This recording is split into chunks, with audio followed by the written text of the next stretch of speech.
Good afternoon, Ken, and I think you're pretty right. I think John Devine will impress upon those players the importance of today's game because it does mean going back into the five. Pete, can you see the Bears with a chance? Well, I think the fact that they beat them early in the year, and that was at Geelong, of course, that will give them the confidence, but they would certainly have to improve on recent weeks, Bob. I heard Sam Newman on the radio yesterday. He gave 100 to 1. Well, no one's 100 to 1 in a two-man or two-team contest, but I think their big problem, Bob, is containing that forward line. You look through the names, Bruce Lindner at full forward, Gary Ablett, Dwayne Russell played a magnificent game, the South Australian at centre-half forward last week, and guys like Couch and, of course, the Turner. Turner's still a terrific player, Mike Turner. So if that back line can put pressure on the forwards, because the wind's blowing down one end of the ground, as we see the Geelong side come on the ground, number 26, of course, is Stoneham. It seems to have been around an eternity, but he's only about 18 years of age. Looking at the Brisbane lineup, both sides are unchanged. And the same 20s that were picked. I'll be surprised if Campbell doesn't pick up on the other side there Bairstow, because Bairstow's been a prolific kick winner for Geelong this year, and I thought Campbell did a pretty good job last week as a ruck rover. And I think he's had an excellent year, Bob Campbell. I think he's been nearly the best of their recruits, Matthew Campbell, on the half-back line. But I agree with you. I thought he was a very impressive player at half-back and at ruck rover, I should say, and he added a lot of life around the packs. Geelong line-up exactly the same as selected, and I do believe that that's exactly the way they will line up. I don't think the Bears will line up as they were selected. I think Geelong probably will. John Devine doesn't muck around a great deal. As far as John's concerned, he's quite happy for them to know his side because he's prepared to back his side out against the other. And I'm not suggesting that the other coaches are wrong, but I think John Devine's got a fantastic attitude towards football. The Bears and the Cats having a ding-dong. The kids love that, don't they? And I love it myself. You know, as I said, the kids love it. I don't think there's any need for the extravaganzas and everything else at half-time. That little bit of fun for the kids, that is tremendous. And the Bear and the Cat, who knows? You don't like those dancing girls at half-time, Bob? Now I'm here to watch the football. Well, we'll be back with just a moment, but right now it's Ken Hose. If you believe that, you believe anything, dear me. Just for the Swans fans, Merv Neagle fronted the tribunal this morning and has been suspended for 1 week. We'll take a break now, be back with you from the VFL Sports Centre in just a moment. About ready for the bounce of the ball at Carrara. Bob, I wonder how Ken Judge will go in today's game. It'll be very interesting to see. I understand he's been struggling over in Perth, so it'll be hard to say. It's a lot easier playing for a side like Hawthorn than it is the Brisbane Bears, but I wish Ken Judge all the very best. Well, the one thing, if he gets the ball, Bobby, you can put it down for a goal. He is a sensational kick. The player on him there, Mark Boss, Geelong are talking about interstate selection for Mark Boss this year. He's been in brilliant form. Kenny Judge is one of the best kicks for goal in league football. Game about to commence here at Carrara, and a very blustery day with Geelong kicking with the advantage of the breeze. No clear tap as it's tapped out by Micken. In there, I saw Williams picked it full forward, but starting off in the centre. Bosch takes it, puts the ball forward, a miss by Reynoldsson. Probably a little bit of nerves against his old side. Gary Cameron comes in, normally wearing number 44, but has started today. Should have been a free kick to the Bears, but called play on by the umpire. There's no doubt that should have been a free kick on that occasion to Michael Gibson. I agree entirely. They jumped straight into his back on that occasion, Bruce Lindner, and well, there's the ruck work done by Reynoldsson. Down to the ground it goes. Half back. A very important quarter, particularly as far as the Bears is concerned. They've got to contain the umpires, Shane McDonald and Glenn McKeeman. New umpire, Glenn McKeeman. McDonald, a very, very good umpire, even though he's young. Has had a spell in the country, in my opinion, one of the really promising umpires in league football. Strong breeze favourite. We haven't seen this year with the strong breeze. There's the mighty Cats mascot. And they'll need a big start, Geelong. You wouldn't want to waste the wind in this first quarter. There's Lindner, or was it? No, in fact, it was Russell. Back it comes to Cole. Cole straightens up from half forward, kicks and misses. 1 point. Pete, you give me your opinion of Jeff Raines in the back pocket. Well, they've got Hardy down there as well. It's a strange move. You've got Hardy and Raines in the back line. A very, very strange move. I would have thought that one of them should at least be in the centre. That's a nice mark taken by Bairstow. A very good player, Bairstow. towards the pocket, won the medal over in Western Australia. Gibson, that was nearly poor play, kept it in. Could have been dangerous, Bob. Yes, well, I think he knew exactly what he was doing on that occasion, but the season's handballs, the Bears in front on that occasion, got taken by Reynoldsson, accepted by Waterson, who floats the ball forward towards the centre wing, and no mark, certainly no mark to Boss, and so we saw Mark Withers coming out with the free kick. And doesn't Withers look different in the Bears Guernsey? Oh, it's incredible. I'll tell you one thing about him, Bobby. Mark Withers is a real little goer. He lacks pace for a little man, but a real gutsy little player. Beautiful kick, and there's his former teammate at Melbourne, Dale Dixon, taking the mark on centre wing, and they want to try and bottle it up as much as possible in this quarter.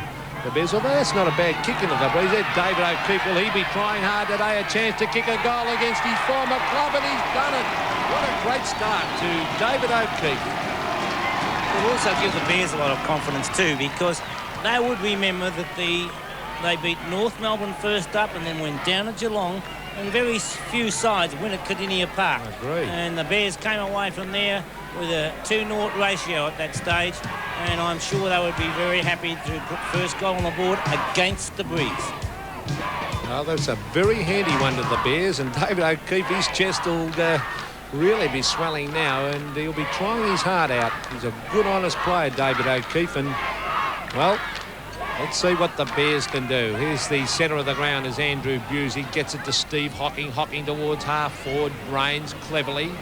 I wonder if they're just playing him down there when Geelong have the wind. It's kicked off the ground by Gibson. Well, we'll soon find out. Well, there's Carlson. That's a free kick for in the back. And the umpire said exactly that. And Darren Carlson's been impressive, Bobby, in recent weeks. I think this kid's here to stay. I love the outlook and the approach of Darren Carlson, a boy from Southport, and so Williams puts the ball forward. Mark Boss, who they tell me is in magnificent form. A lovely kick from Boss, but there's Raines in the way, taking a timely mark. Raines has got the job of being against Michael Turner, and it's Turner, Ablett, Linda, Russell. Those players have been so dangerous on the forward line for Geelong as Micken takes the mark. Has been a great leader for the Bears this year. Micken puts the ball up forward, and the mark taken there by Ken Judge, about to have his first kick for the Bears. Goes short with the pass up towards David O'Keefe. Cannot keep the ball in play. Over the line it goes. So that would give Ken Judge a little bit of confidence too, Pete. Yes, it's important when you go to a new club that you get into the game very early. Season's kicks average, well, favour of Geelong by 10. What a very good year, the Geelong side. It's on half-back for the Cats. In there was Paul Couch, and he has received a free kick, a prolific kick-getter, Paul Couch. A funny-looking kick. You'll watch his style here as he almost stops dead as he kicks the ball. He's not in motion. You watch this as he comes in. Actually, he nearly made a liar of me there. That was he's been working on it. I think that Reynoldsson couldn't take the mark. Waterson. Back it comes to Walsh, who's had an excellent year. Now to Hardy, where he made his name in the back pocket, winning the Brownlow medal, of course. Wide he goes to Bernie Harris. He's looking for Cameron O'Brien, who leads out in front of Tim Darcy. All crashing his way through was Troy. He was caught with the ball. It's taken by Harris.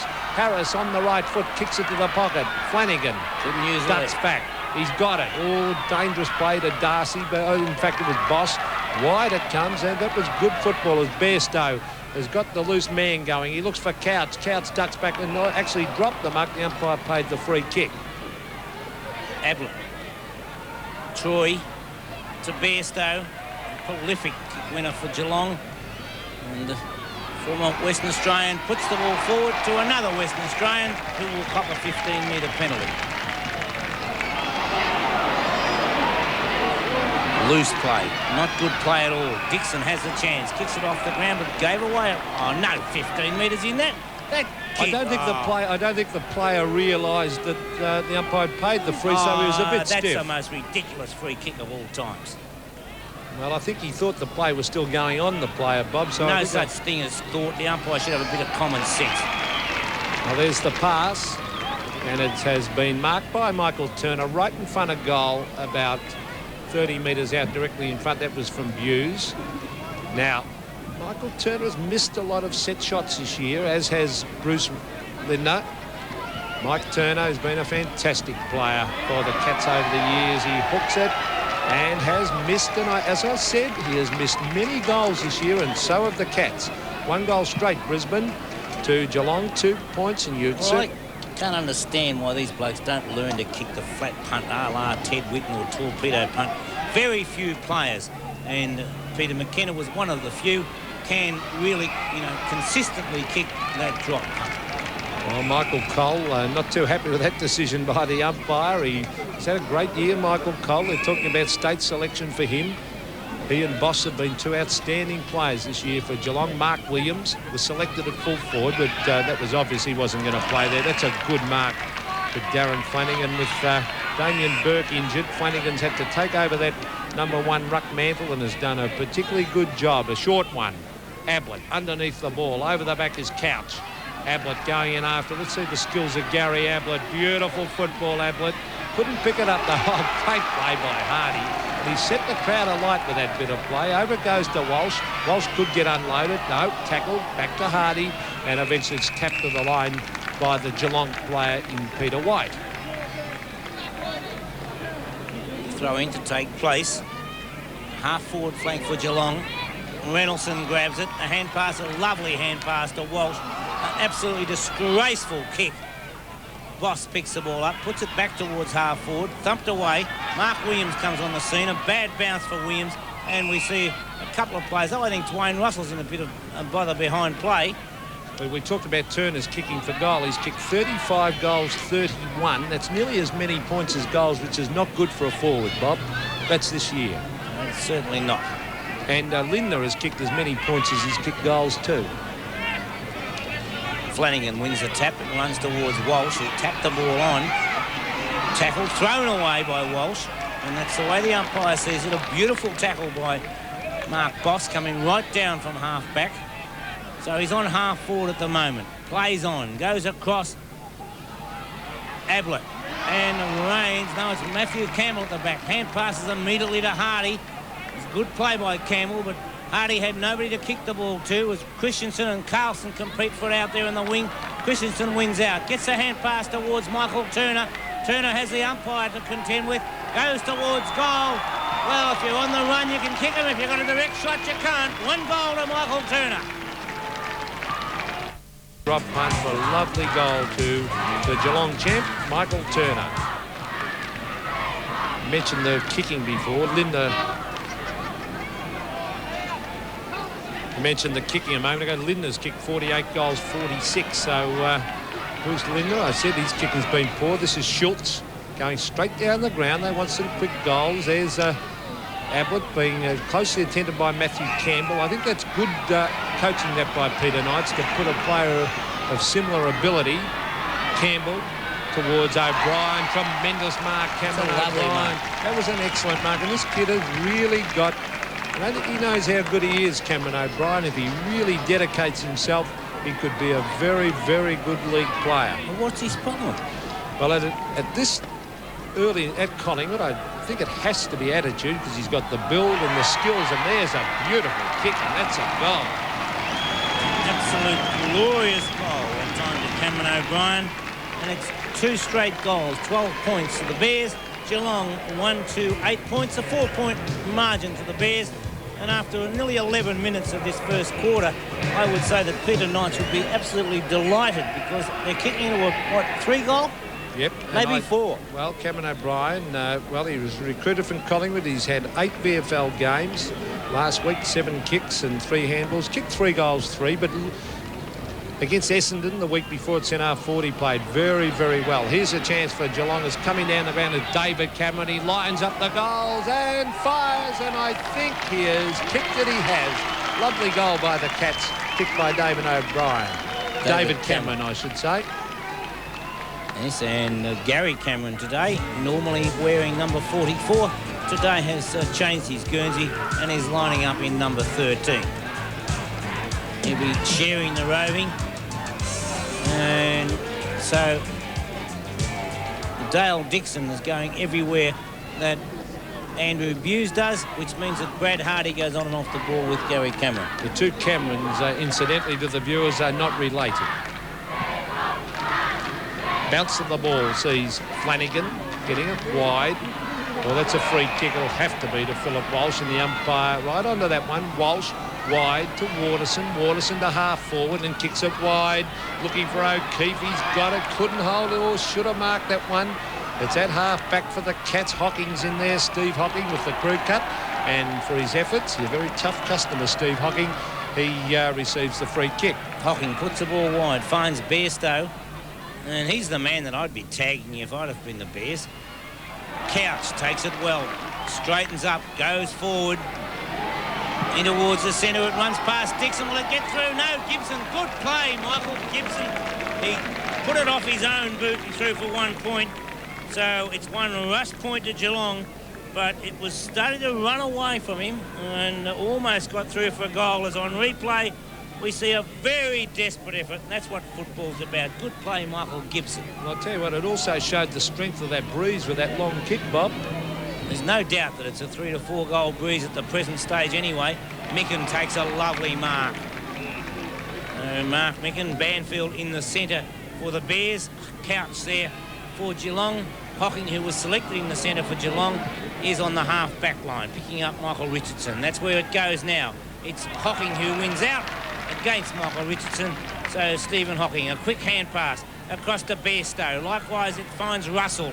Russell will go for the long kick with the drop punt, I should say. It was taken that time by Ablett it was punched forward. Ablett put the ball forward, but it's touched off the boot, and a 1 point only the result. It was good play by Gary Ablett. He read it well off the hands, knowing that it was going to be punched forward. I think they're blazing away a bit, Geelong. I think those forwards have got to lead a bit more, and well, they won't just be able to rely on the big mark, because those defenders down for the Bears really put pressure on. There's Williams, a short kick towards half-back. It's grabbed there by Darren Troy. Back at Geelong after a spell in South Australia. Taking the mark at half-back is Banfield. A real honest goer, Peter Banfield. Often gets the job of tagging. Centre wing. Bears doing a good job in this quarter. Is that a free kick? No, said the umpire. It's on centre wing, and in will come the umpire and bounce it. 2 goals the Bears, trailing the Cats on 2 goals 4. So 4 points the difference, 16 plays 12. From the bounce, not a clear tap. It's taken away by Judge.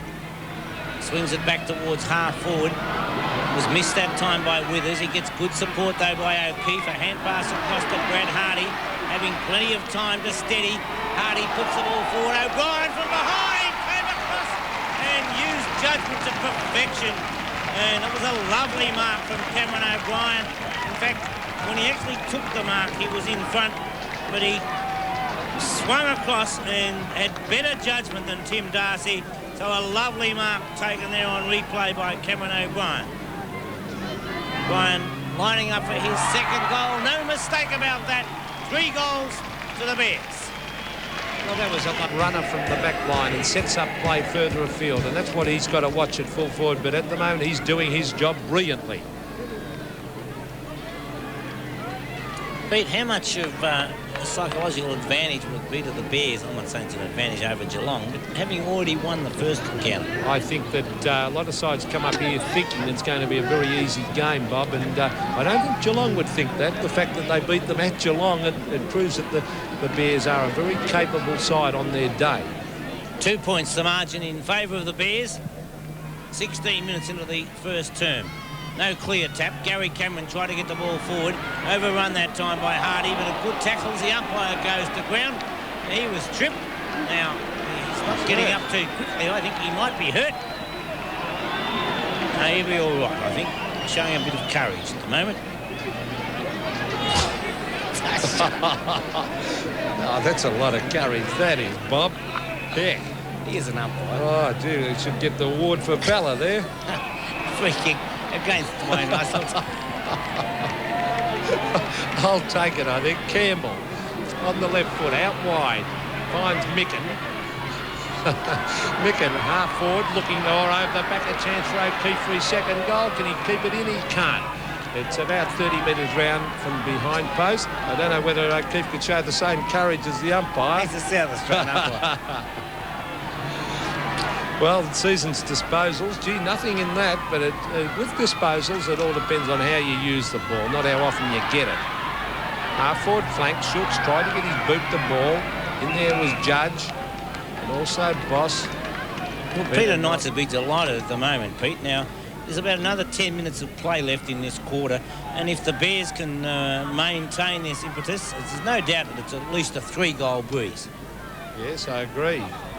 Tackles, well, the Bears have done well in the tackling department. It's not through lack of endeavour this year with the Bears. They've tried hard enough, but let's face it, they haven't got the talent that some other sides have got.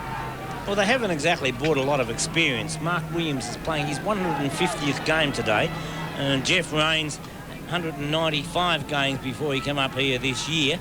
And then you find players like Michael McCarthy with 99 games on the board, but most of the Bears players are not exactly what you call well, really experienced. And there we saw Cameron O'Brien taking yet another mark. Will he get a 15-metre penalty? No. Now, very awkward shot from here because he's kicking directly into the breeze. Will he try the banana kick or will he look for somebody else? Well, my opinion is when you're on an angle like this, Bob, you are much better off running around. He'll kick on the left foot. He's a great left foot kick, O'Brien. You'll find he'll definitely kick on the left. He should run out, give himself, open up the goals and kick it on the left foot. You watch this. There, he ran out, left foot. He is a beautiful kick. And I think on this occasion, though, he's kicked it straight across the face and out of bounds on the full. He didn't run out far enough. No, he should have run out and tried to snap it back He had given himself plenty of room. He'd gone right back, but he didn't run out far enough. You'd called it to perfection, Pete. But I didn't think that Cameron O'Brien gave himself enough room to open up the goals. You're much better off taking the chances. We see the big fella from the ruck. Right down towards halfback, Mark Williams. He's a real little goer, 150th game. If he kicks a goal... Williams has got the job, incidentally, of Bairstow. Yeah, well, that's good move. Mark, if he kicks a goal today, it'll be his 200th goal in league football too, incidentally. That's a mark. At halfback, Schultz has grabbed it, or was it Boss? Let's see. Oh, there's a Judge picking it up, having a pot shot off the side of the boot, and it's out of bounds on the full. Penalty to be taken there by Tim Darcy. Now, Darcy's right in that last line of defence. He's going to have his work cut out. Young Cameron O'Brien will really have his tail up. Umpire Shane McDonald's making him go back to kick over the mark. There is Mike McCarthy, who started off on interchange, warming up, and obviously is going to be used shortly. There's the kick coming down towards centre wing, and a good mark to Micken. But there was a push out in the meantime, and I think it's got to go to his teammate, and it is in David O'Keefe. Well, David O'Keefe played 50 games with Geelong before coming up here. Still only 25 years of age. And Michael McCarthy and Micken, as we see a lovely mark to Mark Williams. And so Micken, whether he's injured or not, but I think maybe... I think they're running him off the bench. I think the plan is for Micken to, work his heart out, and then Michael McCarthy to come on the ball and do likewise against the big fellow in Darren Flanagan. 200th goal in league football coming up to Mark Williams if he kicks it, Bob.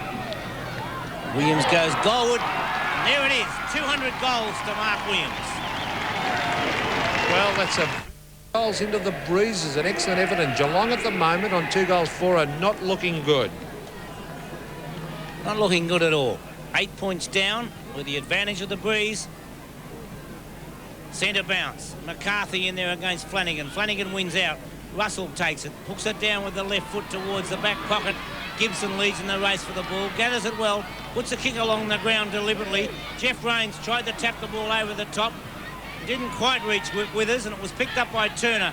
Couch breaks through the tackle, goes short towards the forward pocket. It's taken by Russell, who thought about playing on, but now elects to go back and take the kick from 65 metres out. Dwayne Russell. He's going for the torpedo punt kick, and a mark taken by Cameron.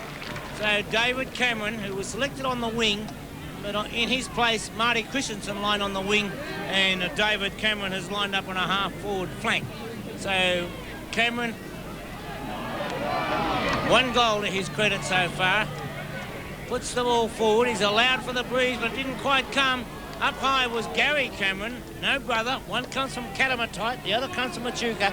And so it's through for 1 point. Another rush point for Geelong. Brad Hardy to bring the ball back into play.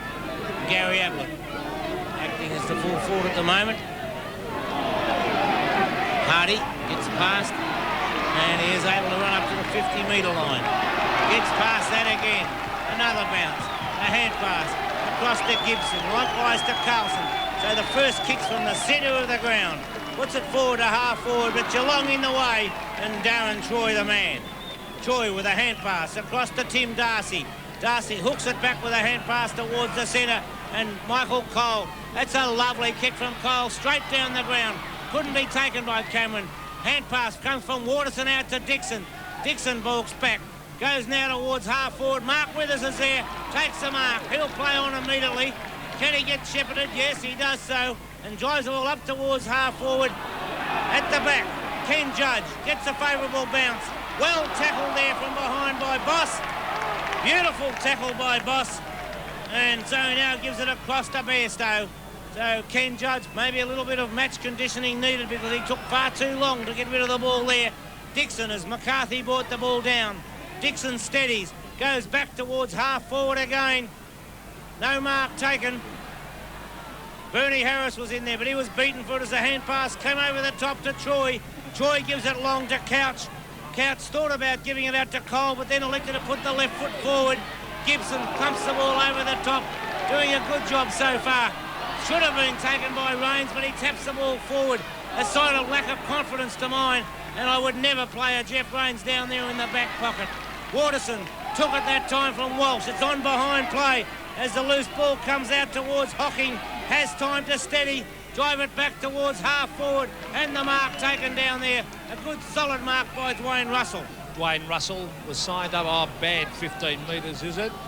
No.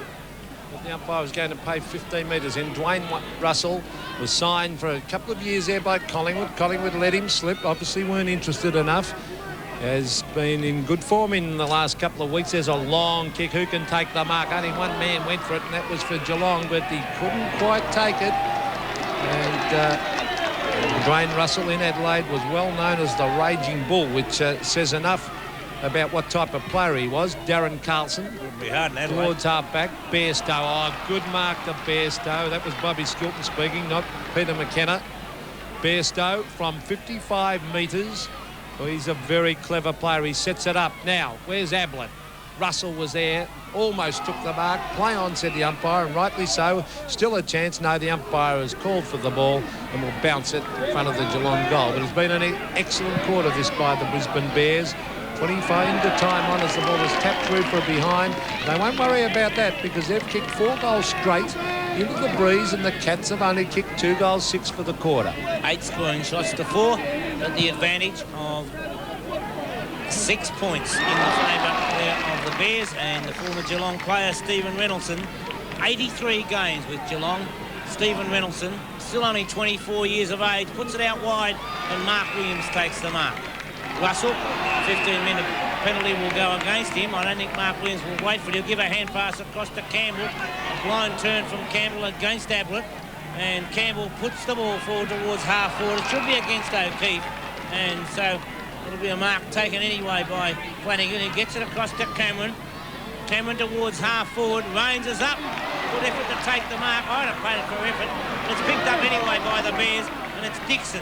Dixon coming up towards the centre, has plenty of time to steady, drives it long. It's all Geelong though. Oh, Cole missed a sitter, taken by Bernie Harris. Harris hooks the ball over the shoulder. O'Keefe there, missed it, but he'll get the free kick anyway. So David O'Keefe has the chance of kicking his second goal for the quarter, and the former Geelong utility player, mainly wing at Geelong. That was a shocking performance by Michael Cole to drop that mark. Uncontested, and he just didn't go for it, Bob. It's going to cost him dearly, I think. It'll be a poor kick if he doesn't score a goal. Well, David O'Keefe, he's already kicked the goal for the Bears, and he stabs at that one. I think he's kicked his second. He has. What a great quarter. 5 straight, 30 points to Bears, 2-6, 18 points Geelong. So not a good start for Geelong, and we might have criticised the board. It's not on camera at the moment. What is that you're saying, Pete? I think that was a costly miss, that by Michael Cole. He ducked the head just as he should have taken that mark uncontested. and it cost them a goal. Well, back it comes to the centre. What a great start by the Bears. 5 goals, and who says straight kicking's not important? Certainly not me, as we see they've kicked away by McCarthy. Good coaching too to rest Micken.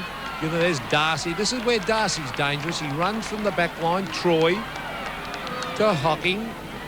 Steve Hocking wide. Their forward line is not fired, so maybe those moves are working. Oh, it's taken away by Lindner. He's going for the big bomb from 55 metres out. Hit the post. That deserved a goal to Lindner. A beautiful long drop punt. Oh, he went down. Yes, I thought it looked good off the boot, but then again another miss. Warming up his Stoneham. I wonder who's coming off. It's Schultz, the centre back, being taken off. O'Keefe's giving him the run around a bit. There's McCarthy, as I said. Good to see that. Micken and McCarthy doing the ruck work from the bench. They're interchanging. There's a hand pass by Withers. I know it's a free kick in the meantime, being paid to Michael Richardson on half-back flank. So Richardson swings it across in towards the centre.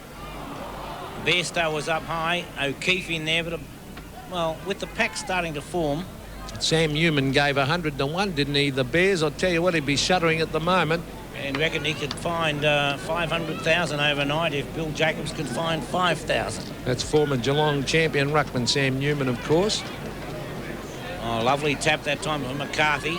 Couch put the ball forward. Withers taps the ball down. Bernie Harris doing the shepherding.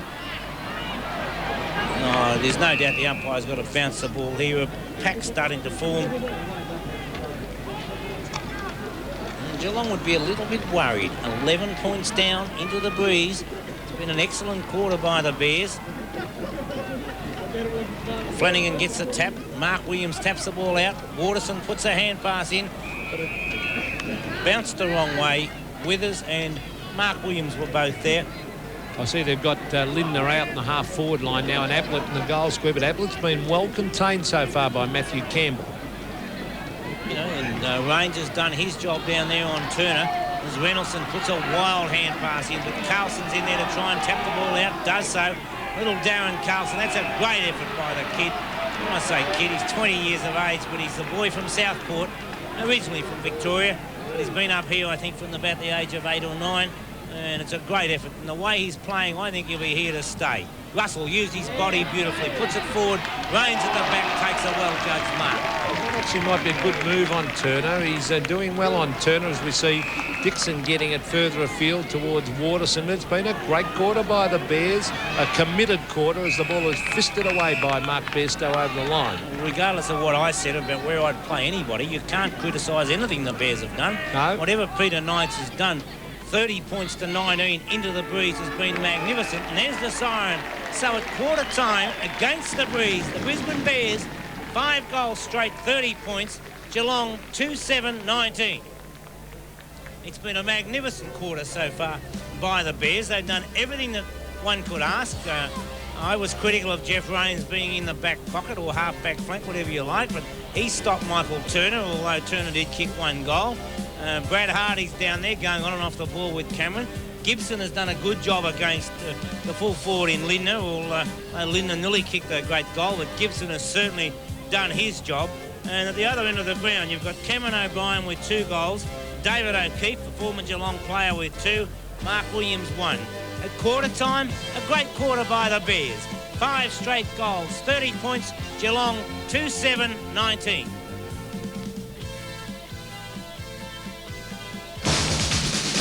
Welcome back, and at half-time today you'll see highlights of the clash between the Blues and the Woods, plus the great Aussie marks and goals. Check the scoreline now at the end of the opening term in Super Sunday football. Brisbane and Geelong. Brisbane 5 straight goals, 30 points, leading Geelong 2-7-19, a margin of 11 points to the Brisbane Bears at this stage. David O'Keefe has kicked 2 goals for the Bears, and Cameron O'Brien has 2 for the Bears also, in a good opening quarter for them. OK, we're now going to take you to see some of the highlights of Collingwood and Carlton at the MCG, the opening quarter. First shot at goal for the afternoon. Ogier won't quite make the distance, and Fellows, good mark. Well, the big fellow started off well. If he does start well, no, it's a goal. Not paid. Gallagher's got the goal. Hurt his knee too, Peter. Kenzie swings into the members' side of the ground. Fellows Good mark, not paid, but ricochets off Madden, back to him. Fellows, a beautiful deliverer of the football. Chance for Taylor. No mistake. He could take another bounce or two. He goes up towards half forward, kicks it into the pocket looking for Taylor, and Taylor takes the mark for Collingwood. 50 metres, second mark for Darren Ogier. Here's a chance for Madden. Comes loose, goal, Blackpool.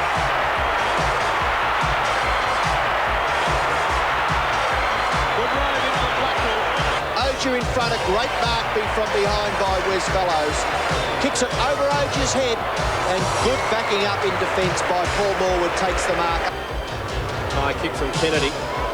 In comes Hunter, rather Dennis, couldn't quite hold it. Yes, he's been paid. Dennis kicks from... Well, at the end of the opening term, we have the Blues 5-3-33, leading the Magpies 4-4-28. And certainly don't we see a difference in weather conditions in those two grounds. OK, we'll take you back to our commentators now at Carrara. And at Carrara, Ken, players about to commence in the second term.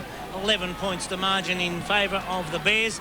Although it was a 9 scoring shots to 5, the Bears in front, kicking against the breeze. Richardson puts it high in the air, punched away by O'Keefe. A long hand pass came out that time from Couch, and we find Reynoldsson putting the ball forward. An awkward bounce, but it's beautifully trapped by Mark Boss. And from centre half back, Boss with a lovely kick against the breeze, puts the ball forward. Hardy up high, tapped it away, but his opponent, and it was Gary Cameron who swings the ball back across the ground. Gibson punches the ball away. Hardy was offloaded, and the loose ball picked up by Paul Couch up towards the forward area. Racing after it now and taking the ball through for the Bears. It's 1 point to Geelong. It's Matthew Campbell, 1 rush point. Well, we apologise for poor reception, intermittent reception at times, but I'm sure the fault will be remedied pretty shortly. It's getting very, very overcast here at Carrara. It's a free kick. It's got to come back to the Bears. At least things do happen at times, Pete. Yep, and well, it's getting very, very overcast. I wouldn't be surprised. There's the big leap by Hughes, but he gave away a free kick. It's getting very dark in the distance and very, very overcast, and it is certainly going to rain, in my opinion, as we see Richardson, a clever hand pass to Bernie Harris. He chips it looking for Judge. Out comes Darcy. He's a real attacker, Tim Darcy. To Troy, back to Darcy, back to Troy. That's good defensive play by Geelong. A short pass to centre wing where it's taken by Bairstow, who certainly knows how to get the ball. Bernie Harris did the wrong thing there. Instead of going short to Judge, he had a good lead from O'Brien. He'd gotten away from Darcy and he ignored it. The ball with Michael Turner. Across the ground. Walsh. Ablett coming through. Walsh got in the front position. Still there. A lovely hand pass from Walsh. Finds Mark Williams, who gives it out to Campbell. Matthew Campbell, the hand pass to Dixon. On now to Banfield. Banfield, the natural left footer, across to Micken. Micken balks, the hand pass wide to Withers. Withers in trouble, but gives it back towards Banfield. An awkward one, but he gets a favourable bounce. Now it comes up towards him. Bairstow puts him under pressure. Over the line it goes, and the throw-in will take place 55 metres out from goal. Well, there's a few spots of rain. I don't think it'll be long. There are a few umbrellas going up, people heading for their umbrellas, and as we see Dwayne Russell coming off the ground and Terry Bright is on. I don't know whether Russell should have been the man to come off, because he at least looked like getting a kick in that first quarter. A hurry kick comes back towards half-back. A chance for Mark Withers to Carlson. Two small players combining a high ball. Oh, geez, got to sit underneath this one. Was it Darren Troy? He's got plenty of heart too, Troy. So he gets it wide. I said earlier, O'Brien's got to watch Darcy. He plays a bit like David Dench used to, and it doesn't take long for Terry Bright to get into the play. He kicks wide. Campbell is giving Ablett a bit of a hiding at the moment. He's doing a great job. I thought they might have rucked over Campbell, but now I can understand why they didn't. He's got the job of Gary Ablett, and he's done it superbly so far. Out to Ken Judge. Judge, the hand pass over the top. Dixon in a bit of pressure, but now gets the hand pass back. Judge, a throw according to the umpire. I thought it was a little harsh. Peter McKinnon on the middle. And so Judge coming back, and it's Mark Boss. Boss. Look for Ablett, and Ablett takes the mark. We can't keep him down all the time. Not a player like Ablett. From Myrtleford via Hawthorn and Druin. So Gary Ablett puts a long kick forward. That's the reins for mine. That's no a mark mark. to Linner. No mark at all to Lynn. It was a mark to range, if anything. Terry Bright picks the ball up. Hardy used his body well. Cameron taps the ball forward, goes after it again. There's no worries about courage of young Cameron, and I wouldn't have paid that one. I thought it was just one of those accidental bumps. Neither player was at fault. No, I didn't think it was a free kick. I sort of disagree with you. I thought Lindner did mark that ball before, but still, the umpire's there, and it's a free kick to Geelong. You'd give a mark to a full forward if he touched it. Gary Cameron. And I'll tell you what, Geelong will have to get a couple of goals quickly into that breeze. Well, it's amazing how sometimes sides do play better into the wind, of course. There's the kick, and he has put it through, I feel, has he? Yes, a goal. There's no way known that was a free kick for mine. Charity. Well, there's an interchange. Mark Withers off and Rod McPherson on. Centre of the ground. The Bears can't rest on their laurels because it's obvious you can score goals both ends. There's Couch. Oh, he's dangerous. This man, I'd never have this guy out of the side, Terry Bright. As we see a short pass to Turner now. Turner is hotly pressed. That was beautiful football by Rains. Tremendous experience. Judge cops one in the back. Rains is unloaded after he kicked it. Walsh heads for the boundary line, and over the line it goes on centre wing. 5 goals straight. Well, that's in fact 11 scoring shots to 5, and they're behind. So that is, they do it. They've done it all year. Geelong have wasted opportunities up forward. Thanks, Bob. Couch. Now, what's the umpire saying? It was a free kick to Flanagan, but they've done it all year, Geelong, and he's worried about it, I know. John Devine. Turner. Couldn't get away with it. Lindner hasn't done much so far in this game. Gibson's done a good job on him. He's done an excellent job. And it'll be interesting, Pete, when this... I'm sure it's going to rain. And there's a few spots now. And if you look over the hinterland, then it really is looking very much like rain now. When it does, I do believe that the wind will probably drop. And... I think it'll help Geelong. Our resident weather forecaster thinks it'll miss the ground. Who's he? Pete. Ah. Our former stats Not man. that Pete. That's Peter Knights. Doesn't look too happy at this moment, having a word on the phone as we find Reynolds going for the ball. Traps it on centre wing. Reynolds hooks the ball back. A well-placed kick. Micken coming across. Intercepting with Darcy. So too Banfield. Banfield goes long. He's offline. It's too far. And out of bounds on the full, but it was good gutsy play nonetheless. Okay, he should have scored. Yeah, he's not a good kick for goal, though. It was good gutsy play. Should have kicked the goal from there. He was uncontested and coming in straight on, and he missed by a mile. In fact, it was out of bounds on the full. It might have been gutsy, Bob. It was a shocking kick as it comes back towards the half-back line, and players go in after it. In fact, you talking about guts. There's a few players sort of stood back and didn't go for that mark a moment ago, which allowed Banfield to come in. It's on half-back flank. 3-8 plays 5 goals straight, so it's only 4 points the difference, and Geelong certainly not out of it. There's 8 minutes have gone in the second quarter. Half-back, there's Bernie Harris off the side of the boot. Cole should mark this, and he dropped a sitter in the first quarter, which cost them a goal. Made sure of taking that one. He wants to handball this. He does to Paul Couch. Couch, he wants to handball it back to Cole too. They're mucking around with the ball as Cole goes wide. Boss. Oh, what a mark. An excellent mark. Is that Ken Judge? Everybody here has just said he's worth whatever they pay. After that one, it was a ripper mark though, wasn't it? It was a lovely mark. A good play and a lovely kick right up towards the goal square. Punched away. It's taken down there by Rod McPherson. Snaps towards goal. Was it touched? Not touched. 1 goal for Rod McPherson. Well, they were long defenders there. They all stood there and went for the mark. They thumped it to the ground eventually, and the only man there was the Bears man in McPherson. Micken gets a tap, taken by Williams, smothered off the boot. Darren Carlson leads in the race for the ball. Taps the ball forward. Hocking comes in to use the body well. A nice hand pass finds Christensen. Goes towards centre half forward. Rains is there, punches the ball away from behind. Taken, could be hot throw. That's throwing the ball for mine. Cameron should have been penalised instead of getting it in the back. I agree. Short pass. Lindner has taken the mark. Now, Lindner's a lovely kick. Not always online. He has been known to kick a number of points from time to time. But Bruce Lindner goes towards goal. He's offline this time. 1 point the result as Richardson will come off the ground and Withers back on. Not a bad kick into the breeze, but he does miss a lot, and that's another point, and that's not going to help them. 3-9 to 6 goals straight. Gee, as the kicking made a difference, as we see Matthew Campbell bring it away from full back. Mark Williams in the centre of the pack. Tried to fist it away. Mark Withers. Oh, good use of the body hocking.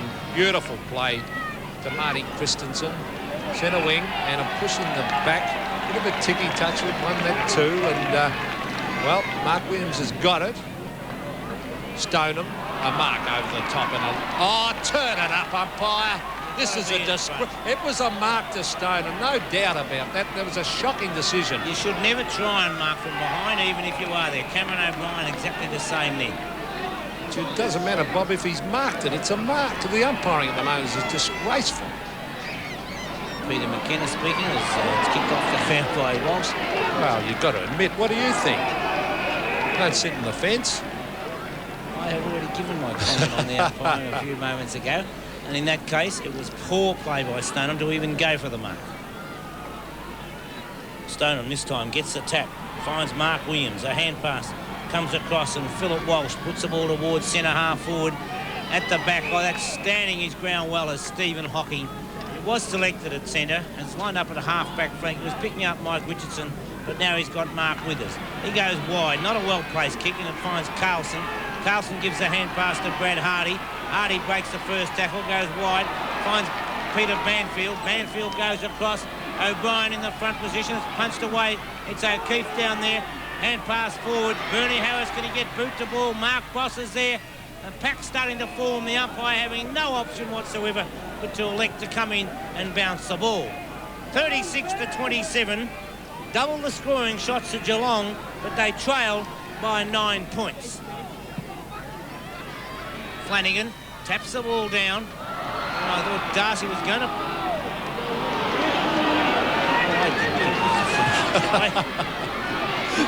I think we're... Michael Cobb. Hand pass over the top. Taken by Hocking.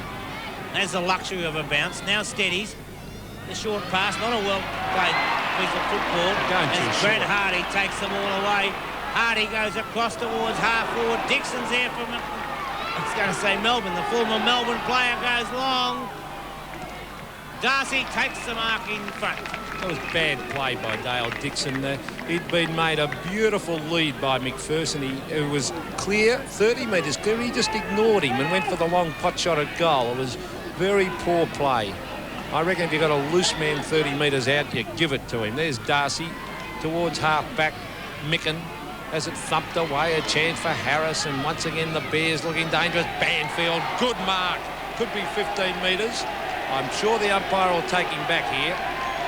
Yes, I don't know whether he deserved the 15 because the guy was making an attempt. He did deserve it. He made no attempt for the ball. Well, the player probably whacked him across the head, but he had to make some attempt, I think, to try and stop Banfield, who had the mark lined up. Oh, he certainly did, but then he also deserved 15 metres.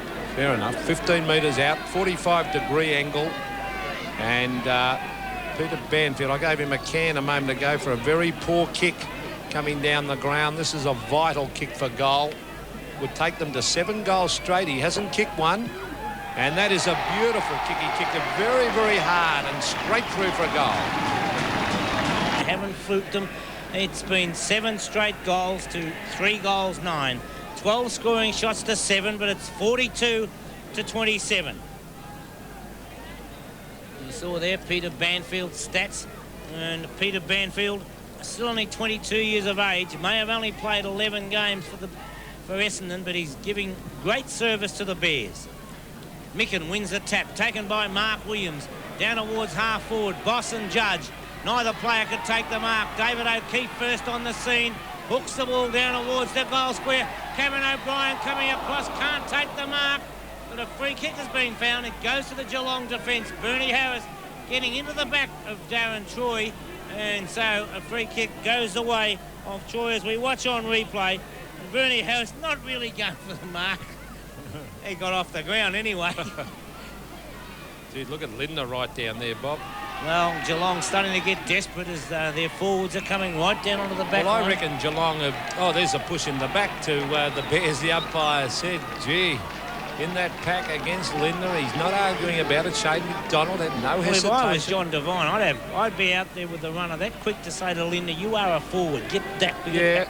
Well, I'll tell you what, too, they're playing a far too short, the Geelong side. Like the Geelong of old, they're doing little chip passes all over the ground. Have they gone defensive because they're against the wind? They might have, too, as we see Carlson lining up the goals. He's hooked it, and he has missed straight through the centre of the points. That one... You get hooted. Well, 7 goals, 1 they've kicked to 3-9, and I'll tell you what, the Cats will have to do something soon. And it's 10 scoring shots to 12 now, so it's nowhere near what it was like earlier. It was 9-5 in favour of the Cats, and so they're gradually pegging them back as far as shots at goal are concerned. And I think Geelong would be starting to worry a little bit there, not to, taking control of the game around the ground, whether they're into the breeze or not. It's the Bears that are still dictating play. There's an incident. Again, a stupid play by Geelong. A push in the back to Harris. Undisciplined play. There's Bairstow ducking it. O'Brien has dropped the mark, and it comes off his chest and over the line in that forward pocket. But Schultz getting ready to come back on. Yeah, 16 minutes gone of this second quarter as we see Micken, who is doing well in the ruck too. Here's danger. Oh, gee. They get away through Buse. Hasn't done a lot so far, Andrew Buse. Out the Boss. He's a real goer, Mark Boss. Up the side of the boot. Away they come through Cameron. Short one to Hocking. Oh, he fumbles. Back it comes to Couch. He's not sure what to do with it. Now he does. Once again, that short one wide. Bright is there, but I think you've got to kick long into the breeze. Bright to Lindner. He's got it. Now off he goes. He's got to kick long. He runs to 55 metres. He is a long kick. Brings it towards goal and is offline and through for a behind when a goal was desperately needed. And Bruce Lindner keeping up his average. He's kicked 3 behinds. 7-1 plays 3-10. Look at the difference in the kicking. And Brad Hardy brings it wide, looking for Gibson, and Gibson doesn't let him down, so it's a good mark. Hand pass immediately to Carlson, puts it out wide. Matthew Campbell gives it back to Carlson. The Bears playing with confidence at the moment as Carlson gives it to Gibson, floating the kick forward. It's a shocking kick. Right, gives it to Hocking. Hocking with a little left foot into the centre. That's a woeful kick. Hardy gives it out to Dixon. Dixon floats the ball forward, and it's Darren Choi who comes away. That's a better place kick. It's over the head of White, but it gives him the chance to run at it. Pushed in the back from behind. It was a poor tackle there. And so the crowd having a good look at things at the moment as we find Peter White, the 18-year-old from Barwon, with the aid of a 35-metre penalty for mine. White puts it high in the air. Brad Hardy comes out, couldn't quite take the mark, but recovers, pushed in the back.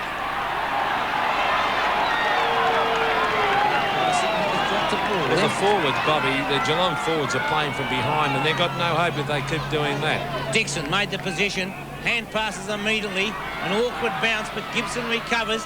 Hand passes out to Walsh, back towards Dixon. They put themselves in all sorts of trouble. It's tapped back that time. David Cameron took it from White. It's picked up by Gary Cameron. Snapped towards goal, is offline. 1 point the result, so Gary Cameron has kicked 1 goal, 1 out of 3 goals, 11.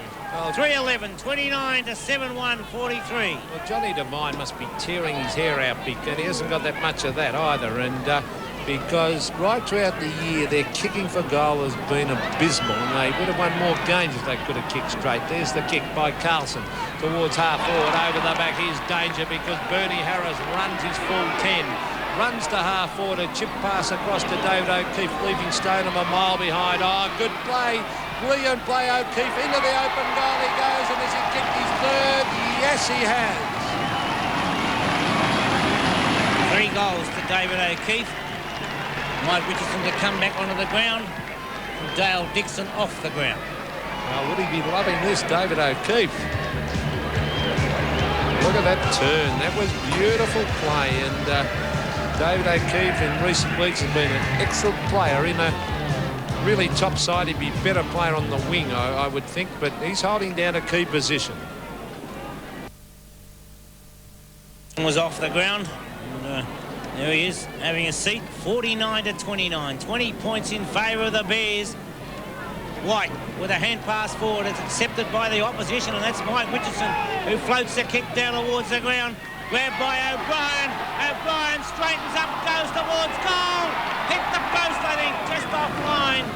Didn't actually hit the post. The umpire signalled it was through for 1 point. A golden opportunity, Pete. Oh, should have been a goal to Cameron. The bad luck, he just missed. What a handy one that would have been. 8-2 plays 3-11. Mike McCarthy doing some warming up exercises wide to Darcy. This is where Cameron O'Brien's made the blue, though. He's allowed Darcy to run on. That's, as I said earlier, he had to watch that. Darcy, who plays like David Dinch used to at North Melbourne. Oh, there's Reynolds fumbling. Away he goes. Oh, there's not enough pressure being put on the Bears by Geelong. Williams wide. Back it comes to Williams. That was by Rod McPherson. Oh, kicked off the ground by McPherson. The umpire said it was holding the ball, and it will come back to the half-back line, I should say. Now Andrew Buse has got it. He brings it wide, looking for Terry Bright, but they're playing behind again, and Philip Walsh has taken the mark. He's got Richardson calling in the centre. Ignored that. Puts it down towards the forward pocket. Cameron O'Brien beaten for it by Tim Darcy, and he called play on. He said Darcy played on, and I think he did too, and then the umpire said he dropped it. Bob? Well, the umpire was there. Cameron O'Brien with the free kick. I didn't quite pick it up, so you cannot comment on something that you He did. Well, he tried to play. He definitely tried to play on. He went for the handball, and then he dropped the ball when he was tackled by O'Brien. Well, from 55 metres out, with the aid of the breeze, Cameron O'Brien puts the ball high in the air. Doesn't quite make the distance. It's punched through for one rush point that time by Schultz. So one rush point goes on the board to the Bears. So they're 8 goals, 351. Geelong, 3-11-29. Judge against Boss. Judge from behind. Did he grab Boss? He did on that occasion. It should be a free kick for mine. Called play on by the umpire, and we find the Bears coming forward through McPherson. Didn't quite get the ball up far enough for Harris. Troy does well to get the ball forward. Picked up by Hocking, showing good control. Cole having all the time in the world to signal what he wants to do, and then does a disgraceful kick. Yeah, but I tell you what, in all fairness, he was calling for someone, pleading with someone to lead. No one moved. And he thought in desperation, I might as well try and belt hell out of it, and he did a poor kick. 22.5 minutes gone. Peter Knights will be very happy with his guys today. Been a different Bears side today. Micken's rucking well. Geelong have been very disorganised from the centre line up the ground. Their forward work has been shocking for a side that boasts, they say, one of the most talented forward lines in the league. Season's hit-outs average, well, Ablett's been held. Russell's off the ground, and Linda's been held. Yep, so they're battling, and Turner hasn't done a lot. And around the packs, Bairstow has been beaten by Williams. Yes, you have to say that. And they haven't got many winners at the moment, and Hardy's controlling his men down there. And, well, there's Rod McPherson on. Rains has had the better of Turner. Yep, chip pass across. They're growing in confidence, the Bears. And they're a different side today, as we see Michael Richardson, 90 VFL games. Won't make the distance from there, I wouldn't think, unless he goes to torpedo punt. Well, he goes to drop punt now. Can anyone take a big mark? Over the back was Darcy. In fact, it's still in play. Michael Cole had an excellent year. Off he goes. Oh, gee, a low kick, but it comes off as Hocking gets it back to Bairstow towards Bright. Bright fights for that one. Counts. Now, where are the forwards? A hurried kick. Now, Turner is in front this time. The bounce. Now, they've got a big chance here as Michael Turner ducks back. Got a real big chance. Oh, Linda's fumbled. He gets back, though. He's got it in the back. Has to be a free kick to Bruce Linda at the 50-metre mark. Well, you don't agree. Didn't say anything. What are you slamming your fist down for? As we see Linda, he is a long kick of a football. Not an accurate kick normally. He's going for the short pass. It's a beauty. A ripper pass as he finds Michael Turner 40 metres out from goal, directly in front. Now we kick. His kicking this year hasn't been too good from set shots, so let's see what Michael can do with this. They badly need a goal. He's already kicked one. 1 goal, 1 he's kicked for the game so far. They badly need this one by Turner. He lays back on that, but he's put it through. Yes, it's a goal and a badly needed one. So that would give Geelong a little bit of added confidence. As Linder taps the ball forward, doesn't quite gain possession. There's no doubt it's a free kick. As Rains came forward, and there's the mark. And once again, Jeff Rains just a little bit behind, but he's not a true defender.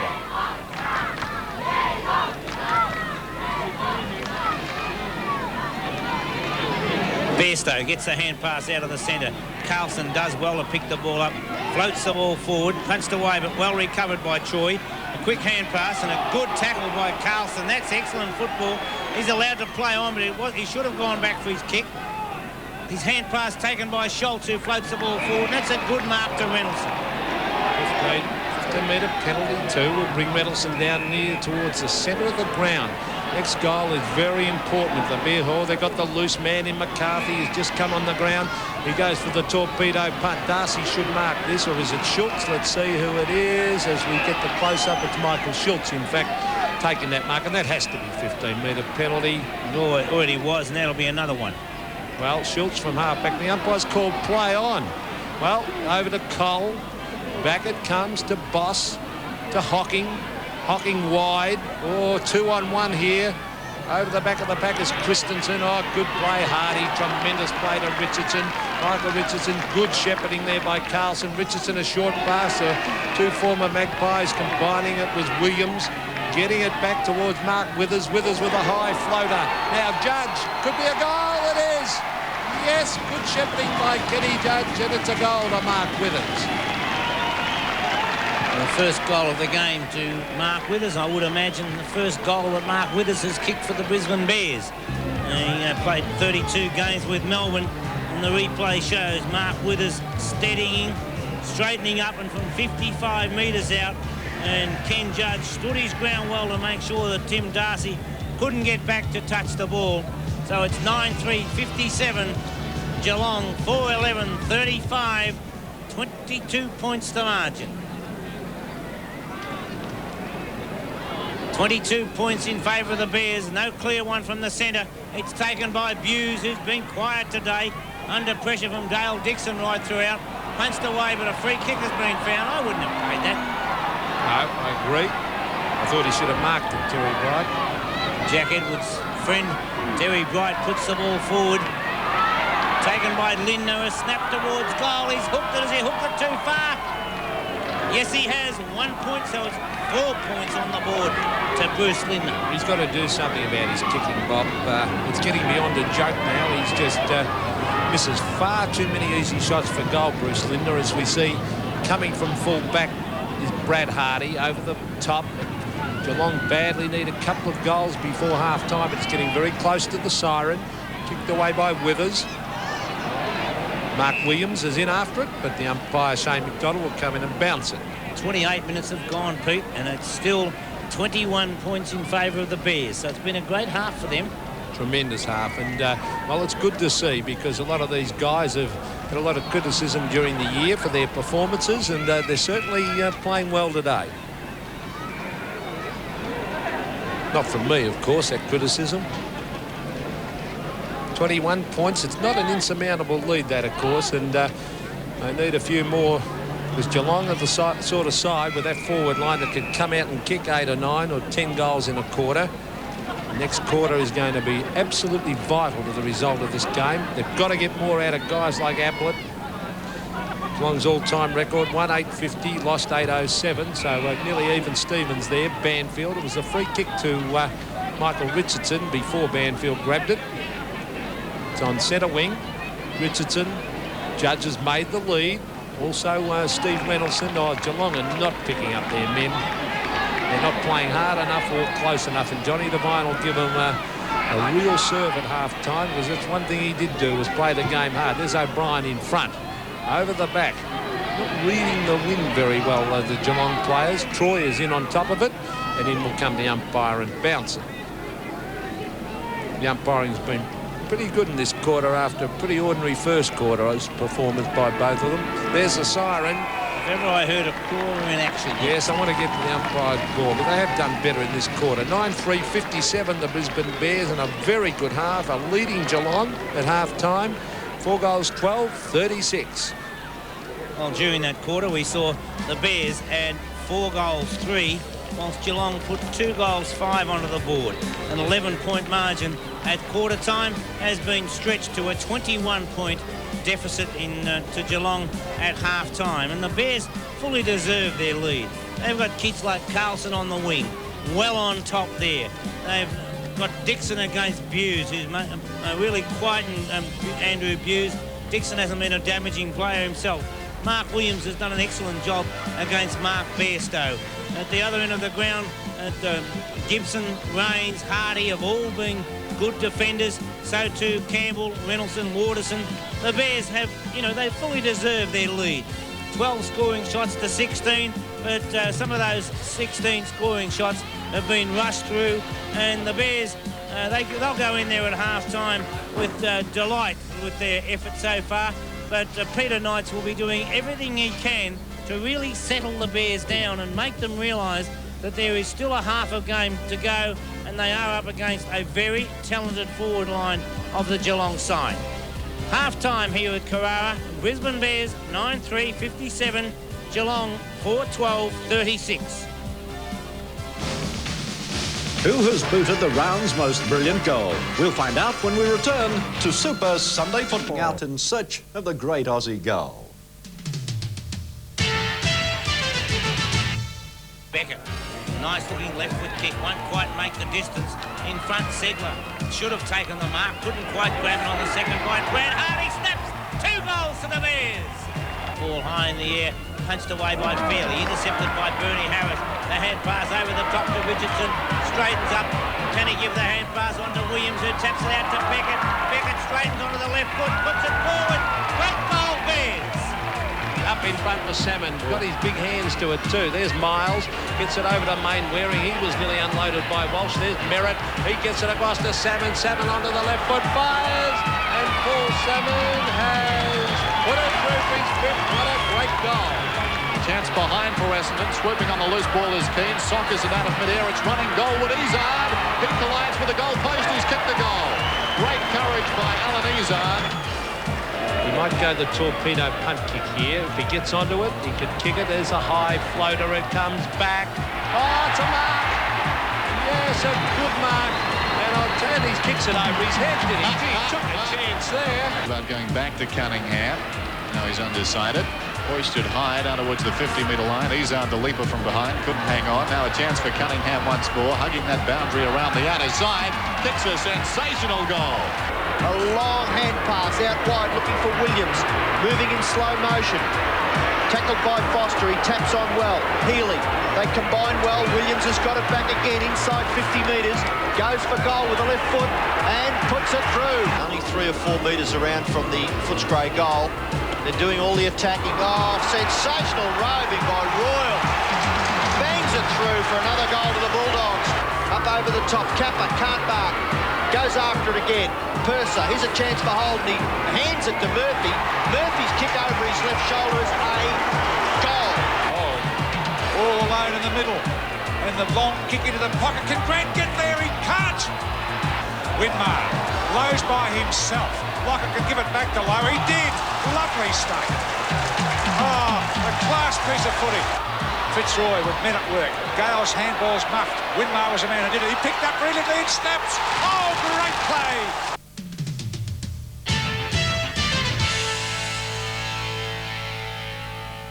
Well, some pretty good goals so far in the round. Let's go back now to Bob and Peter, see what they like as the best of the round so far. Who did you see it, Pete? Well, I'll just make one comment. Laurie Keane, I don't think you want to try that one over the head too often, Bob. I think that's... Could have been somebody there. Oh, boy, someone could have stopped that one quite easily. I thought the best one, and I think you'd agree with me, tremendous goal by little Brian Royal. Proper roving at the base of the pack, read it beautifully, on the left foot.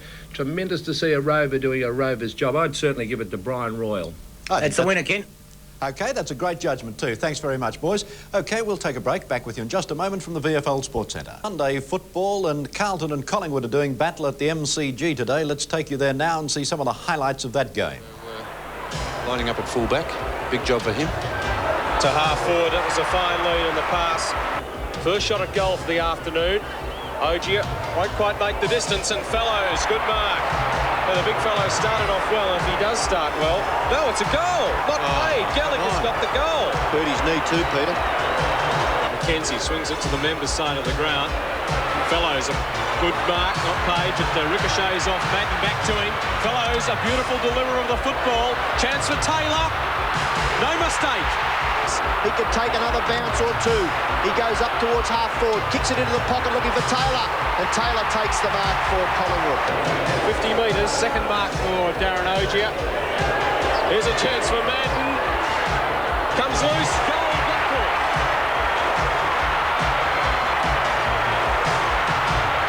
Good run in for Blackpool. Ogier in front, a great marking from behind by Wes Fellows. Kicks it over Ogier's head, and good backing up in defence by Paul Morwood takes the mark. High kick from Kennedy. In comes Hunter, rather Dennis, couldn't quite hold it. Yes, he's been paid. Dennis kicks from about 50 metres out. Gleeson kicks a goal for the Blues. Bounces back over the two pursuers. Comes loose to Matt Ryan. Shaw. Cloak has 3 metres on Dorotich. Oh, feeds it on very quickly to Terry Keys. Runs to within 40. Yes, he's split them. Morwood back to Hrisalakis. He's barely be caught. He is dispossessed. Dennis in there, swoops on it. Hand pass to Johnson. He loves a goal, Jono. He goes straight for it and puts it through. He doesn't waste too many chances. Slipped himself a little at the start of the quarter. Kicks up towards full forward. Good mark taken by Ogier. Carlton doing well in the forward line. Murphy off to Johnston. Johnston snapshot from a standing position. Up to full forward. Punched away. Meldrum will run in and kick a goal for the Blues. His performances over the last few weeks. 12 marks against Hawthorn last week. 3 today. Ogier, that's a pretty good grab. No, not held long enough. Well, trouble towards the wing. Blackwell flies when he shouldn't have perhaps. Mullane crashes his way through. Handball out wide. Yorkie's a chance for the Pies. Gets past Kennedy easily at centre half forward. Thumps the left footer towards goal and puts it through. Great goal, Stephen Kernahan. Tim Harrington up towards Taylor. Pushes away Mackenzie. Has he got the recovery? Like the jumbo jet, he wheels around to Keys. Second goal. Cursory glance inboard to see some leads. There's one from Kernahan and a pinpoint accurate pass. Gleeson gets it across to Blackwell. In floats Dennis or Fraser Murphy. Oh, good hands from Gafer. Kernahan shoots for goal. 45 metres out and hits the post. Ogier. Oh, comes off the head of Morwood. Gleeson. Alvin running through. 25 metres out. Sticks it through.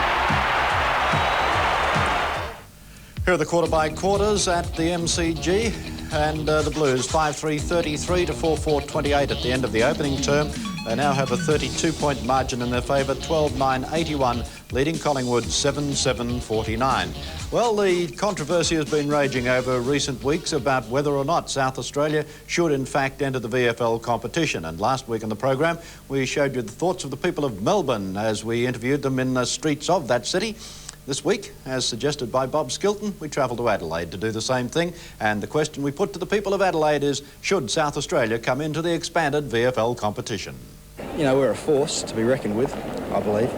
And, yeah, I think it'll make it more interesting, you know, football in general. As long as it's all right for South Australia. Yeah. Why? Why not? Do you think South Australia should be admitted to the National Football League?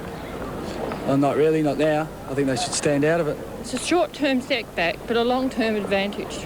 No, I'm totally opposed to that. I'm really interested in football. I wouldn't like to see us go into a national league or anything. Well, I think it's the best competition in Australia and we should be the best to get in there. Yeah, I think so. I can't really see any reason why not. Yes, I think they should. Yeah, but it gives other players a chance, you know, to get into the league.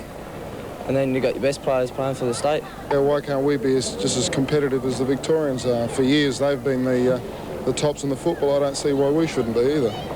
No way. Why not? VFL's no good.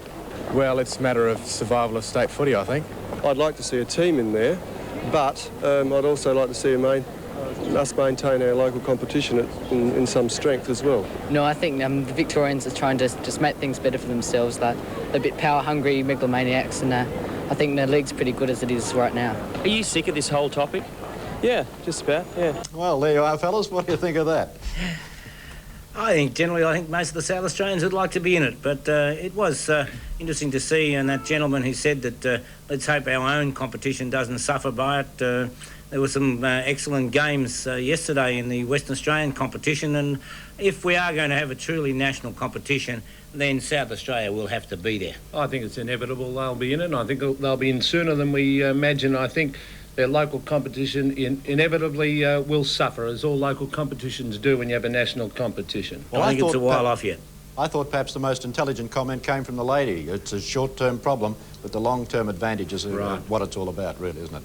And you always go for the ladies. Aye, why wouldn't I, Bob? With a Never fancied a bloke in the like life. All right, we'll take a commercial break. Back My time, Pete. I'll let you judge it. Well, very hard, but I went for young Cousins in the middle of the pack for Footscray against the Swans at VFL Park yesterday. And here at Carrara, it's 57-36. Now, what would John Devine have had to say? I think he would have had a few irate words. I think he'd tell them to have a go, because they've been spectators so far. Third quarter. Coming up as we see the bounce. Schultz in the ruck, gets the big thump. Russell back on the ground, hooks it over the shoulder down there. An awkward bounce for Brad Hardy. He attacked the ball. It's taken by Ablett. A hand pass across to Turner. Onto the left foot he goes in towards goal. Terry Bright waiting for it. Takes the mark. Well, it might be just the start that John Devine was waiting for. Well, I'd never have Terry Bright out of the side, and I would always have him on the full forward line, loitering around the goals. He is a fantastic goal sneak, Terry Bright. 1986, best and fairest for Geelong. Terry Bright, formerly from Geelong West, 29 years of age. Seems to have been there for eternity, hasn't he? Goes towards goal. He's hooked it. I think he wanted to allow for the breeze, but didn't quite, so it's not quite the start that John Devine would have hoped for. 4 goals, 13. 17 scoring shots to 12. But don't take any notice of that. The Bears deserve the lead they hold at the moment, but what a vital quarter of football we've got with us. Brad Hardy gets a stat as he kicks it to himself and goes on again. Dale Dixon runs through half-back, up towards the wing. Good play, Dixon. Ran as far as he could, drives it forward. Little touch in the back from David O'Keefe, past the 50-metre line.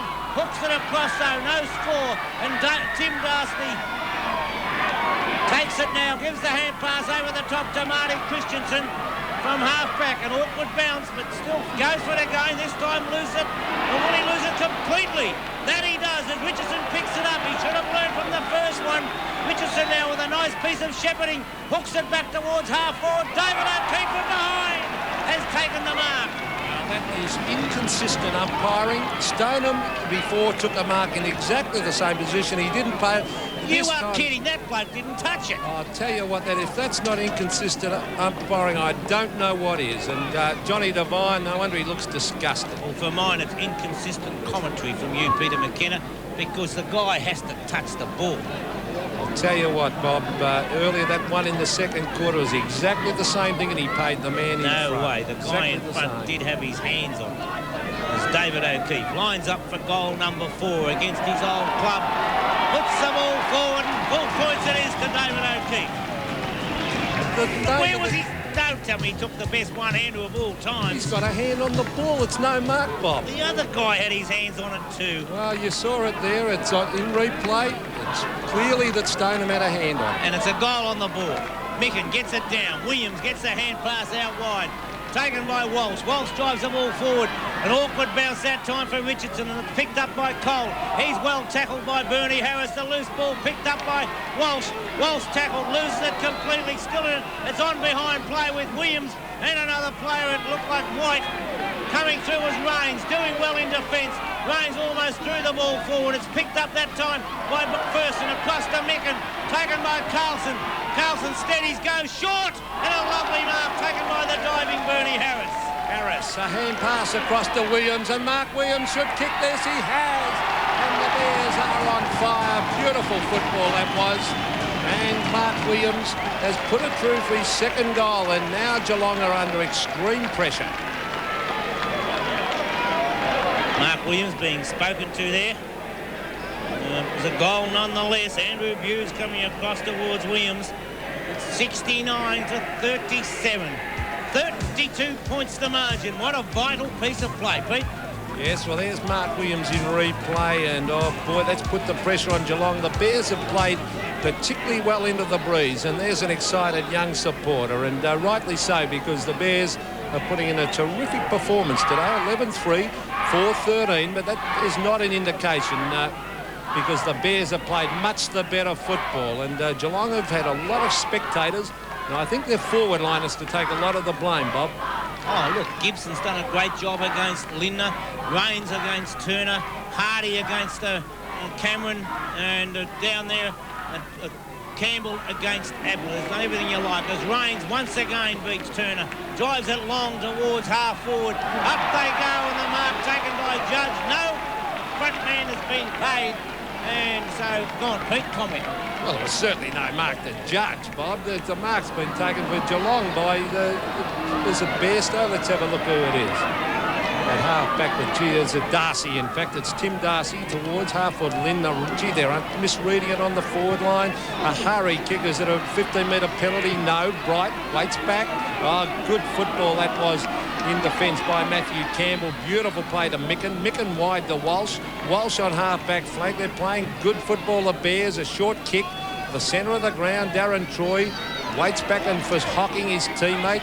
Further afield it comes to White. White gets it back to Troy. Here's a chance, but Troy's running to the side. He gets away from Micken. He runs to 45 metres out for a goal, and maybe the backman can show the forwards how to do it. He has. Gone behind play, Pete. Well, there's some wrestling going on, but what a good goal by Troy as they're still pushing and shoving. I think the Geelong blokes will be pretty frustrated, and that's the sort of goal that can set aside a life. I can tell you now that was a little bit more than, what did you say, wrestling or so. It was a little bit more than wrestling going on behind players. A delighted Darren Troy tries to show what's going on. There's a fiery little 18-year-old out there, I can tell you now, playing with Geelong. The boy from Barwon, Peter White, right in the middle of things there. Very fiery little boy. 26 points a margin. On What again. again? O'Keefe is in it against his old teammates. Where is it on the bottom? Let's see, it's O'Keefe's opponent at centre-half back. Schultz. It could be Michael Schultz. Let's see when he gets up. And he's nearly lost his pants there, David O'Keefe. Look at him down there. Oh, boy. And Tim Darcy's having plenty to say down there. Oh, well, there's a lot of feeling. Well, Darcy's had his number taken, I think, by umpire Shane McDonald. Has he been moved to centre-half back? Oh, he has, and Stoneham's at full-back, Darcy centre-half back. So it's Darcy. Well, they've tried a few moves. Carlson was on top on the wing during that second quarter, and so Hocking has been shifted out there. And, well, numbers taken right, left and centre. I don't think O'Keefe's reported because he's come out with a free kick. Yes, but I think they've taken his number because it was he who was penalised against a shocking hand pass. Williams off the side of the boot. Out towards the half-forward line. White's first on the scene, but Judge traps the ball beautifully. Left, right, goes onto the left foot this time, puts the ball forward, can't quite reach young Carlson. He taps it out from McPherson, tapped onto Williams, the hand pass comes out. Dixon couldn't get it forward. Judge comes in, but I think a free kick has been found. As Judge puts the ball through the centre, it will come back and a free kick might be found. Little Carlson of the Bears, or Rod McPherson, one or the other. McPherson, I think, was pushed in the back. We'll see who takes the kick. Right on the mark, it's Rod McPherson. So from 60 metres out, McPherson onto the left foot, hooks the ball into towards the goal area. Micken in front, takes the lovely mark. The big fellow, Micken, skipper, and he's averaged 5.5 marks per game for the season so far this year on replay. Mark Micken, that's a beautiful mark to the former West Adelaide star. Whether he was a star or not, he's been a star for the Bears as the left foot goes goalward. Bad 1 miss. point only the result. That would have been a handy one. 11-4. They're still not out of the woods. 11-4 plays 5-13. And Micken should have kicked that one, but still, they've still got a handy lead. 43 plays, 70 in Geelong, and not playing well. The Bears playing, very good football, the Bears. In goes Mark Williams, receives a trip, and he's almost at the 50-metre line. The Geelong have not played well, but it's full credit to the Bears who have manned up. He's kicked two. They've been allowed to play well, Pete. That's what I'm saying. They manned up and they've put the pressure on Geelong. Their forward line's been most disappointing, Geelong. For a star-studded side, that was punched through for a behind to the Bears by Schultz.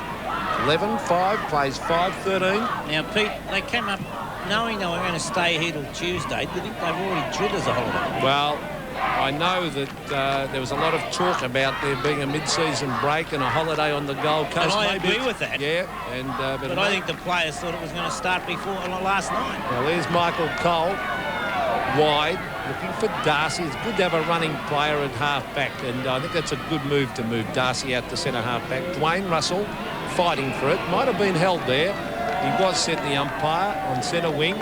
But they really have to get a lot more out of Ablett and Lindner and these guys up forward. They just haven't taken a mark. There's Bright. Now there's a mark. Now that's exactly what they need. Lindner and Ablett firing. And don't write Geelong off because they really can fire. They can kick goal after goal when they get their game running. There's Bright. Who's writing them off? I'm not saying anyone is. I'm just saying no one should write Geelong off because they're the sort of side that once Ablett and Lindner start firing, you can really kick goals quickly. The Geelong are kicking with the breeze in this quarter. It's 71-43 as Terry Bright puts the ball forward. Ablett, no doubt about that. And that's the danger of Ablett. You can hold him for so long. And although Terry Bright didn't quite make the distance now, Gary Ablett will be kicking from a very acute angle because he must be lined up from the mark and the centre of the goal. So he is on a very acute angle. He's got to run out and snap it, Bob, I think, don't you? Even though there's a man about to cover him. Philip Walsh does know that. Ablett runs around, snaps right through the centre. A lovely goal to Gary Ablett. And what's this? Look at the great camera shot of this one. Out, opens up the goals, hooks it through. Intelligent play, Gary Ablett. 22 points the margin. 12 minutes have gone in the third quarter at Carrara as Micken gets the tap down. It comes back to Micken again. Another bounce will take place right in the centre circle. Now, Pete, it has been suggested that if the ball is not kicked out of that circle, that the only 4 players from each side stay in there. What do you think of that? No, I don't agree with that. I think once they start fiddling with that rule, I think we've got enough rules as it is in the game, Bob. Judge taps the ball on. It's taken by McPherson. A hand pass to Dixon. Put out wide. No mark. It's a free kick. A call play on the advantage rule allowed as Carlson got it to Gibson. His kick was offline.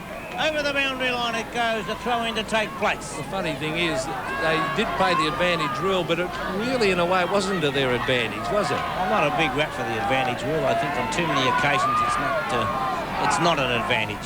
From the throw-in, Schultz in front. O'Brien from behind. McPherson towards goal. Offline, out of bounds on the full. So once again, Geelong gets somewhat of a reprieve. 11-5, 71, 6-13, 49. The Bears in the ascendancy at the moment. 13 minutes have gone. 22 points the margin. White puts the ball back into play. That's a lovely kick. The spirally torpedo punt. Punched away. Micken couldn't take possession. The pack starts to form. Dixon over the top. And we'll find the umpire coming in as a couple of very happy Bears celebrate what is going on. They're happy about the football, the can they got in their hand, Bob. They look very happy either way. Hit outs just in favour of Geelong. Nothing in that. Good tap, Micken. Was a good tap, but it goes straight to Troy. Darren Troy out wide. Now there's a mark, the man in front. And it goes to Hocking, Steve Hocking, as he kicks it wide. Oh, beautiful kick. Hughes hasn't had a good day, but that's a mark. And the umpire will play that. Geelong, well, they have not played well, and if they pinch this victory, John Devine will be a very happy man, because the Bears have played great football towards half forward. There was Linda. Here they come, the Cats. A hand pass wide to half forward. It's flying putt shot at the goal, bounces and hits the behind post. So it's deep in that forward pocket. That was by young Cameron. Kicked that one, Gary Cameron. If you like, in that forward pocket next to the behind post. 11-5 by 6-13, 49-71. So that's only 22 points of difference, which is not a lot in modern football. There's Russell, held the ball a bit too long. Umpire let him go. Rains, can't get rid of it. Still in that forward pocket area. The umpire said holding the man, and it will go to Chris Waterson on half-back flank. Would have given it straight across the ground where Brad Hardy was on his own. But now that Hardy is covered, Waterson goes short. Gibson playing a fine game today. Gives it across to Campbell, another good player. They've done their job in defence, those boys, as young White comes out in front of McPherson, playing the ball forward. Good play, White. He puts it out. Terry Bright running after it, but it's over the boundary line before Terry Bright can get there. So a throw-in to take place, and we're just over 15 minutes into the quarter as John Devine. Very worried, John Devine, I would say, at this stage.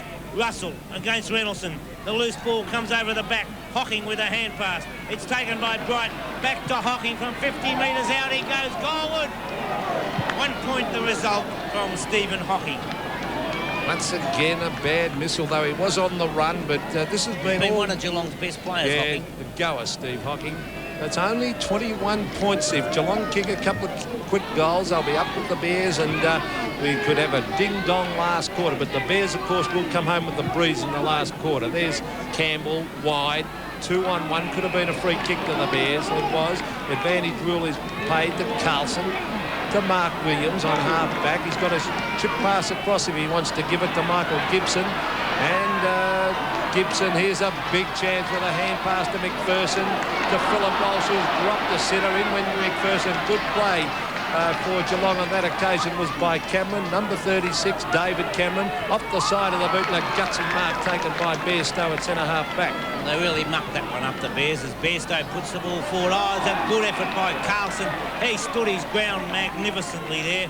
Didn't know what was coming, and still he didn't take the mark, but he got a free kick nonetheless. And the boy from Southport has done an excellent job for his side. Goes short and wide, and the mark taken by Richardson. A quick hand pass across to Bernie Harris. Lovely lead, lovely pass, and Rod McPherson has got it only 30 metres out directly in front. Well, I think the checking of the Geelong side today has been, you know, right round the ground. Their forwards haven't picked up, their back line have been loose, and I think the Bears have played much better football. 6 kicks and 4 handballs to Rod McPherson. Started on interchange, and this will be a handy one. Floats it across, and it's a goal to the Bears. 2 goals to Rod McPherson. 77-50, 27 points to margin, and we're approaching the 18-minute mark. So whatever John Devine said at half-time hasn't quite worked. They've had the 8 of the breeze, and since half-time, the Bears have put 3 goals, 2 on the board. Geelong, 2 goals, 2. Happy group of girls. 27 points to margin. We're approaching the 18-minute mark. The Bears have done everything right so far. Schultz wins the tap. It runs wide. Brad Hardy kicks the ball forward. Butters up after it. Straightens up. Has all the time in the world. He had the bounce even. Goes short across to Gibson, who's done a superb job. Hand passes back to Mark Williams on top of Bairstow today. Up towards O'Keefe, and O'Keefe takes the mark just inside the boundary line. David O'Keefe, we said earlier, came from Geelong, played 50 games with Geelong, and today's kicked 4 against them so far, up to the square, and we saw Schultz punch it away from Boss. Not good talking from those players on the ground. I'm not being critical of Schultz or Boss, but the players down there at their feet, as we see the Bears interchange warming up, they have to tell them, Pete. Yes, that was very, very poor play. That not enough talk. 12-6 to 6-14, but that's when you're not playing well. Those sort of things happen. There's Cole. Oh, gee. He got away with it as he runs to the half-back line and kicks long. That's what they've got to do. Geelong to get back in this. At the moment, the Bears hanging on beautifully. There's Mark Williams getting a good hip and shoulder, and eventually it's forced over the line. 77-50, only 27 points at the 19-minute mark of the third quarter, but we must remember the Bears will come home with the breeze. Geelong, in fact, doing the ruck work there was Linda. Hocking has tried very, very hard towards half forward. David Cameron over the back. There's Carlson receiving to Banfield. Banfield straightens up. Oh, he's put under pressure. Oh, this could be costly because Cole's got the run of the ball. If he wants to give it wide, he does. Towards half back, a further hand pass comes down to Ablett, who, oh, gee, was lucky to get the bounce. Oh, geez, had a rotten day, Gary Ablett. I don't know whether he's fit or he just doesn't look as though he's got any zip or anything, Bob. No, but give the full marks to Matthew Campbell there. But there he was on his own. He still couldn't get it. That's the way of the Geelong side. Micken in the front position, right down to the player we're talking about. And he's got the zip at the moment as he runs up to the 50-metre line. The left foot kick towards goal is offline and out of bounds on the full. But still, as you said, Pete, didn't really have the, the Ablett zip as Rod McPherson comes off the ground. Waterson puts the ball back towards half-back. Micken in front. Oh, that's a free kick for mine. Couch picks the ball up, down towards the goal area. No mark taken, right towards goal, hits the post. Well, was that a boot that went through the goals, Bob? It wasn't Terry Bright's. Well, Terry Bright's out there. They all seem to have their boots on. Terry's still got the Adidas boots on. As we see, Schultz punch the ball down. Couch breaks the tackle across to Cameron. Cameron steadies. Can he go goal? What he cannot. He's hooked it completely. Should have gone onto the left foot, but little Gary Cameron there tried to swing the ball across and allow for the breeze, but hooked it completely, and it's out of bounds on the full. 21 minutes have gone, Pete. They're still struggling. Yes, and I think he should have given it to Couch then, because Couch was on his left foot and running into the open goal. As we see it on half-back flank, Schultz goes for the fist away, and it's out of bounds on the half-back flank. As we see, there's a real little Bear supporter, and he's a pretty rugged. He's arguing with his mum there, and I think he might have copped a biff looking at him. Yeah, look, he's got the tears down from the eyes, and of course he's got his own footy, so couldn't help get a kick, that young bloke. There's Ablett. Now there's holding the man, said the umpire. Now Ablett is 50, well, he'll kick from 55. He is a prodigious kick of a football, Gary Ablett. He could kick this one. Well, he'll have to kick, as you watch on screen, right to left. Micken off, McCarthy on. Well, I think that's good coaching. He's going for the drop. Hardy allows beautifully for the breeze. Too much, I think, is it? Yes, another behind at Geelong. They must be the worst kicking side in the league, kicking for goal. Well, he'd have probably kicked it if he'd have gone for a Ted Whitten torpedo punt. Well, he can kick them too. 6-16 to 12-6. The Bears doing well. 78. Plays 52, 22 and a half minutes gone. Third quarter, as we see Rains. Oh, he's a beautiful kick. Now, Linda should mark this. No, can't take it. And once again, he was behind. In they go after it. Walsh was attempting to kick off the man, but got that far too easily. Poor play, Geelong, to Williams. That was good play. Backing him up, Matthew Campbell's done an excellent job today. A lovely old kick goes into the hands. So he certainly has too, as Gibson looking toward full forward. Stoneham is there. Good play as the hand pass comes over to Bertie Harris into the open goal. He's missed, but that was good play by the full forward in Cameron O'Brien. 12-7 to 6-16 as it's back with the full back. The Bears really playing well. Tim Darcy having a spell at centre back now. He's actually going to kick in this time. 26 points the margin. 23 minutes have gone. Jimmy Edmund, Tony Beckett. Jimmy's out for another few weeks, Bobby. Well, remember that game well as Schultz took the mark. He's got the loose man in Gary Cameron. Can Cameron keep the ball in play? It's running away from him. Taps the ball forward. Well, it didn't go over the line. Gary Cameron now drives it down towards the forward area. Steve Reynoldsson waits and takes a timely mark. 50-metre line in defence. So Reynoldsson should keep it wide and come to wing. They're kicking against the breeze. Michael McCarthy from behind. Linder's up to take a well-judged mark. So Bruce Linder, a little further out than half forward, comes across the ground. A poor kick. Carlson's there. Got a push in the back. Poor tackle that time by Hockey. And young Carlson has done a fine job for his team. Carlson brings it out towards the wing. Mark Williams is there, but once again, it's the number 2 of Geelong, and that is Bruce Linder to take the mark.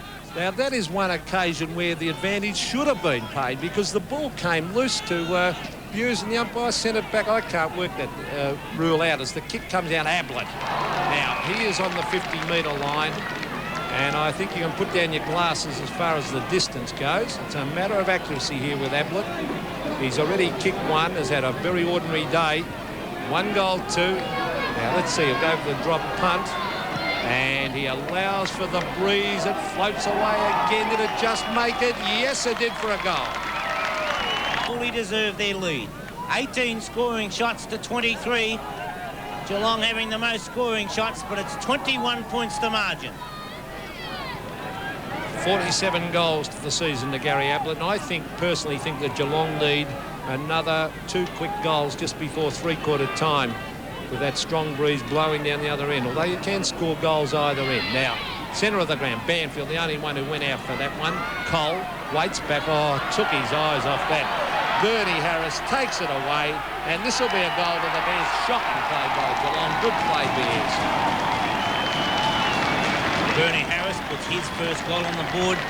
He missed one earlier in the piece, but that atoned for it. As on replay, we see 2 Geelong players collide. And Bernie Harris said, thank you very much. I don't mind if you run into each other. I'll straighten up and put it straight towards the TVO sign, right through the centre. Well, in all honesty, Michael Cole should have run at the ball and grabbed it like any defender would, Bob, and run straight at the ball, and he waited back and then ended up colliding with his teammate. So you wouldn't have him in the state squad either? I'd have him off the ground for that, because that's twice he's done. 1 minute of time on, already gone. Back at the centre bounce. The loose ball picked up by McCarthy. He drives it forward. Cole overruns it. Can Richardson get to the ball first? He cannot. He's beaten for it by Boss. Boss takes the ball away. Hooks it out wide. 2-on-1. Carlson of the Bears. We find Hocking traps the ball well. The hand pass out to Bairstow. A good piece of play by Hocking. Short pass from Bairstow is too long though. And David O'Keefe beats Darcy forward. Puts it back towards half forward. No mark. At the back it comes. Richardson first on the scene. The left foot from the pocket in towards the goal area. Across the face of goal and through for 1 point. 1 point to the Bears. So it's 13 goals, 7, 85, 7, 16, 58, 27 and a half minutes approaching.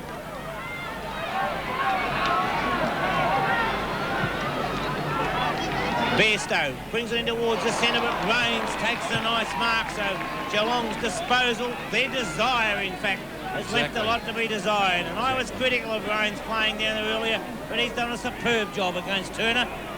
Yes, he certainly has, Bob. And, well, it's been good coaching by Peter Knights today. He's summed this match up pretty well. Troy goes in after it. We'll check on that score. We think it's 13 goals, 8. Just called 13-8, and the board did say that, but they put it back to 13-7. Yeah, well, well, we think it's 13-8 anyway. As the kick comes down to Darcy. Tim Darcy, set half back. He's not forward. Gee, they're under pressure to stone him. Now, who's there? Look at this. Look at that. That is poor forward play. Good play, Campbell, but the forwards must play in front. As you see the ball coming down to half forward, Schultz to Darcy, to Hocking.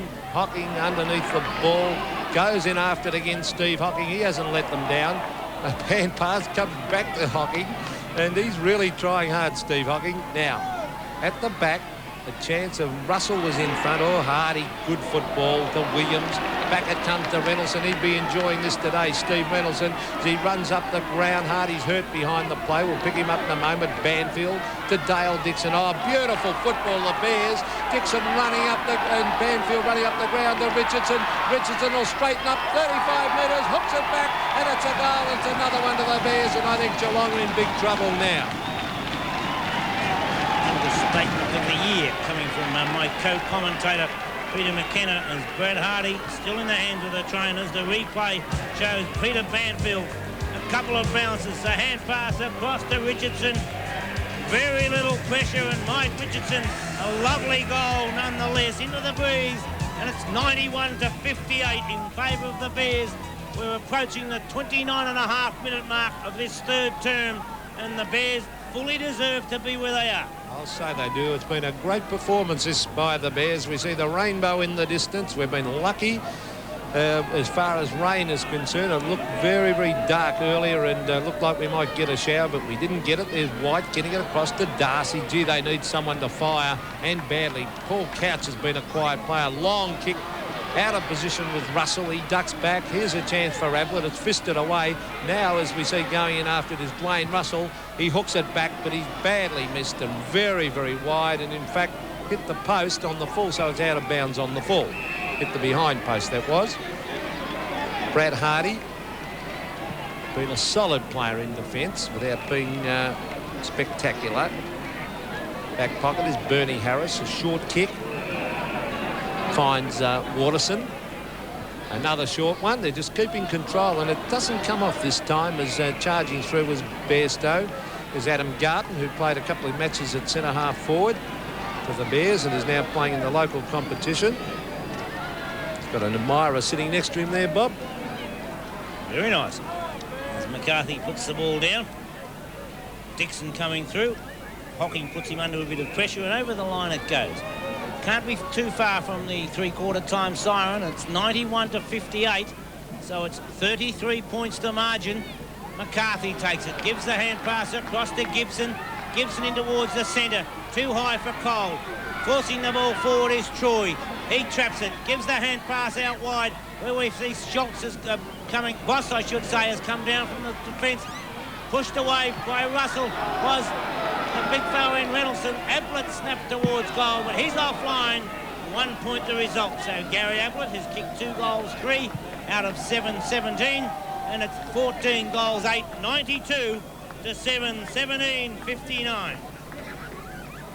Jeff Rains will bring the ball back into play. I don't think he'll be in too much of a hurry.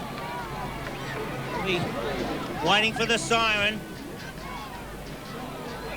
Bairstow at the back couldn't take it, but a free kick has been found, and so we'll find Michael Schultz to take that kick. Schultz goes short.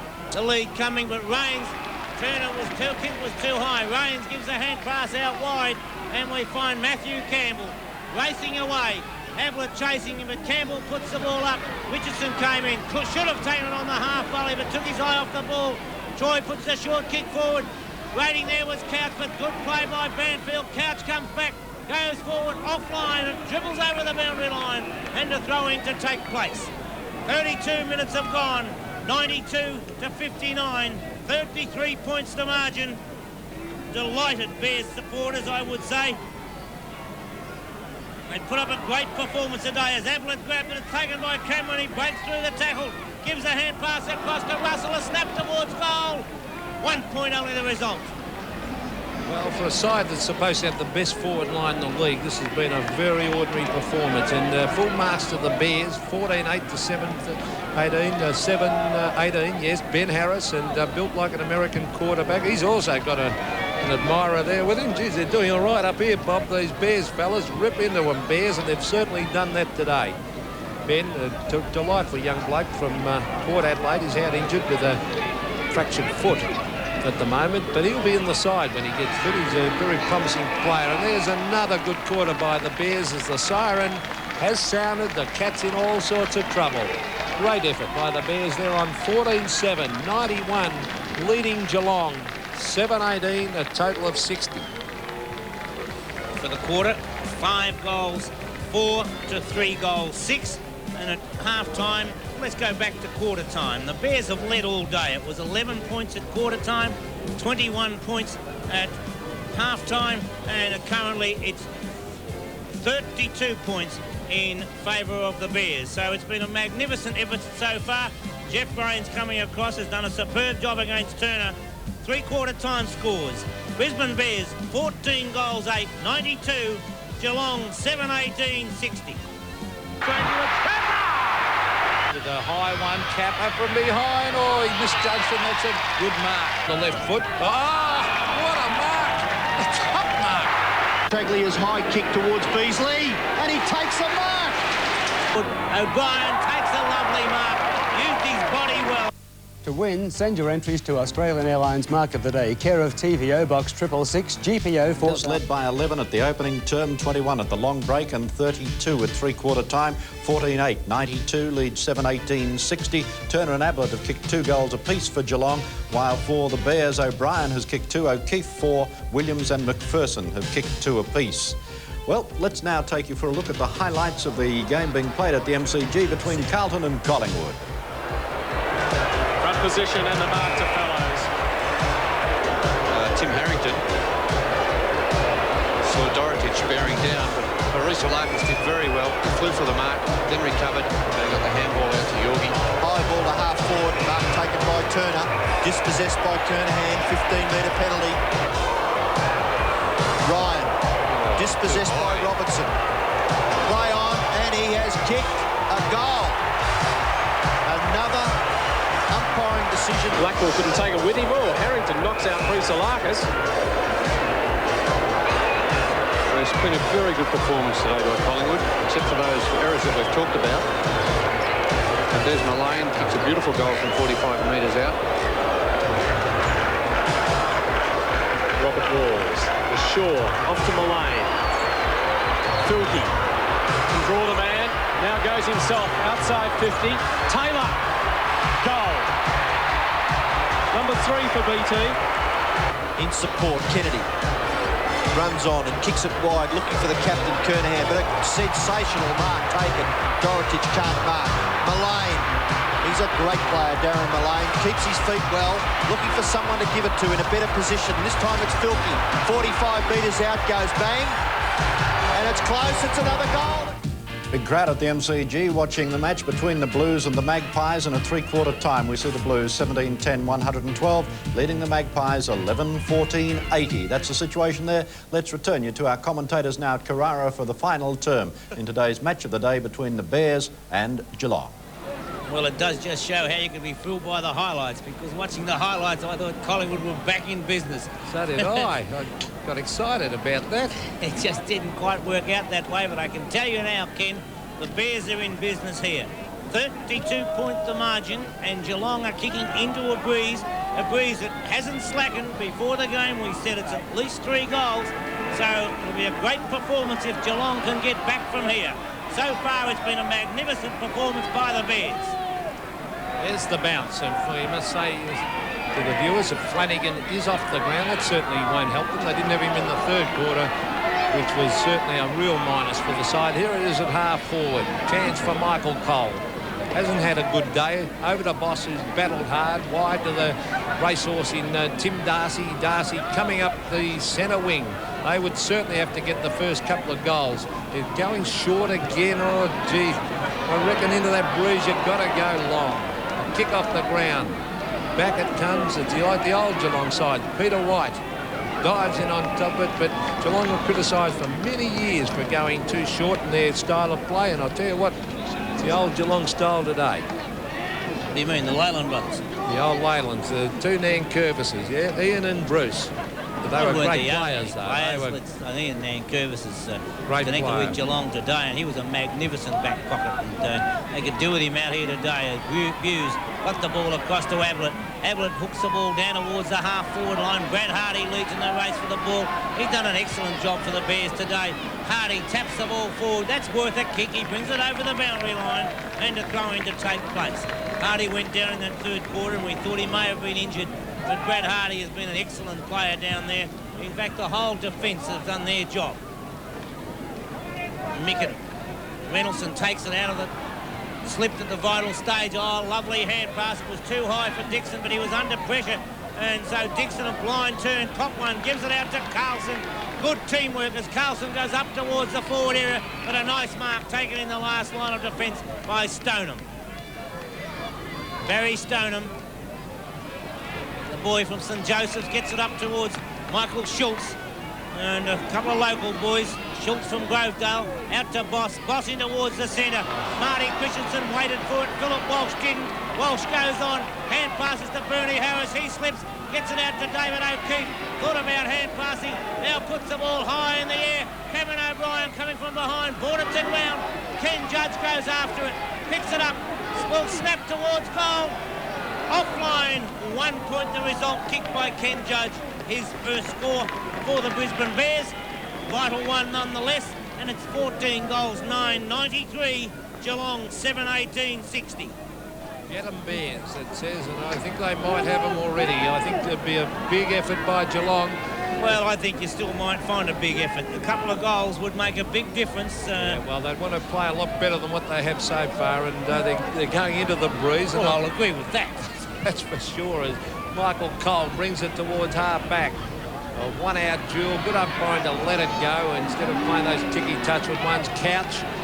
Caught with the ball, that could be holding the ball. No, the umpire said too high on half-back flank. They're very lucky to get that one, Paul Couch.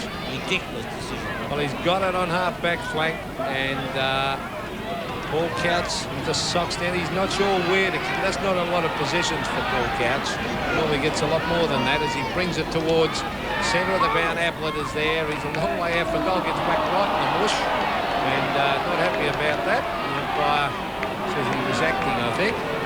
Doesn't give him 15 metres. Ablett goes for the big booming kick as it's starting to rain here at Carrara. Over the back of the pack. Oh, geez, played a good game. Jeffrey Rains with his great experience. It's been a good coaching move, that one. Darcy. Hurry kick was by Boss off the side of the boot. Dale Dixon couldn't mark it. He's got it. Handballs it away to Mark Williams. A funny-looking kick down towards Colin Richardson. Over the back is Hocking. He's battled very, very hard. He kicks a high one. Oh, gee. Let's see if the Geelong player can mark this. He can. He's good enough to get there and mark it Bairstow, but he hasn't been a great player today either, Bob. No, Mark Williams has been on top of Bairstow. He gave it across to Boss up towards the forward area. Punched away by Gibson. What a great defender he's been. Cameron takes it. David Cameron, that is. The kick goes off the side of the boot. Linda racing after it. So too Brad Hardy. Couldn't quite trap it, but it runs over the boundary line. He'd be happy to see it there. Gary Cameron's there. So too Michael Gibson. And some very cool but very happy Bears supporters, I would suggest. With a smile like that, you couldn't be barracking for Geelong at the moment as Reynoldsson gets the ball down.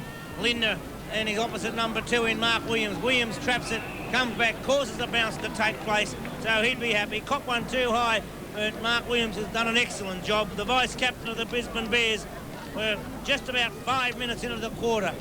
Across the half-back line, Reynoldsson gets the tap down. Gibson couldn't take it. Carlson comes in, caught one too high, and so little Carlson, and he'll be a little bit groggy coming out of that. Gets a pick-up from Michael Gibson, and the Bears have teamed together superbly today. Reynoldsson against Cameron. Carlson got it across to Mark Williams. He doesn't keep it in play, and a free kick will go the way of Geelong's Michael Schultz. Darren Carlson. A little bit of bother behind the play, but that's Mark Micken minding the mark. And Michael Schultz will put the ball back into play. Geelong desperately needing a goal. Schultz towards the wing. Troy coming across, takes a nice mark. Kicks the boot off. Still in possession of the one he's going to kick with. On the right foot of Darren Troy. Puts the ball forward. Rains takes a lovely mark in the front position. He's done a great job, Pete. He's been fantastic, Jeff Rains, today, and he's from the half-back line as he brings it towards half-forward. Up they go. Schultz couldn't take it. Roving beautifully, or too high, that tackle on Mark Williams. It had to be. Talking about players have done a magnificent job. This guy has as well. Yes, Mark has really put in and played a terrific game. Short pass, and that is bad checking. Shocking checking by Geelong. 44 possessions to Mark Williams. What a great performance that is. This is Mark Withers with a high floating drop punt. Can someone take a mark? Stoneham's there appealing for it. The umpire is paying that one to Barry Stoneham in front. I think he's getting it, or is it his teammate taking it? In fact, they paid it to Boss. Boss out wide. Further kick comes right up the ground by Cameron towards Couch. Hasn't had a great day, Paul Couch. Off he goes, wide to Bright. It takes the mark on half-forward flank. Their forward line has not functioned at all today. That's due to the close checking. Terrific play All their forwards have been well held. I wouldn't have paid a 15-metre for that. No, as we see Bright towards full forward. Now, from behind was Marty Christensen, the big flyer, and he takes a ripper. And it takes the back man to come down and show them how to do it. Bob? I think he's playing on the wing. But he's normally a back man, normally a half-back flanker, and I'll tell you what, it was a very, very good mark. They haven't had enough forwards taking those today. Their forwards have been very disappointing. Well, here's Christensen from right in front, stabs, and a goal. Vital. Rod McPherson warming up on the interchange bench.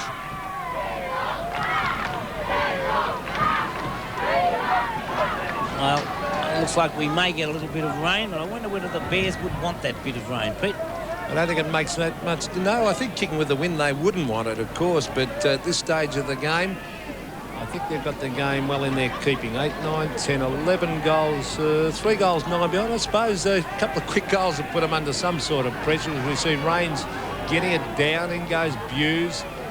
He hasn't done a lot today, but they need those sort of guys firing. Here they come again, Geelong, and Lindner's there, and they're looking better now as Lindner onto the left foot lines up the goals. It comes back, and Hardy ducks back to take a good, strong mark in defence.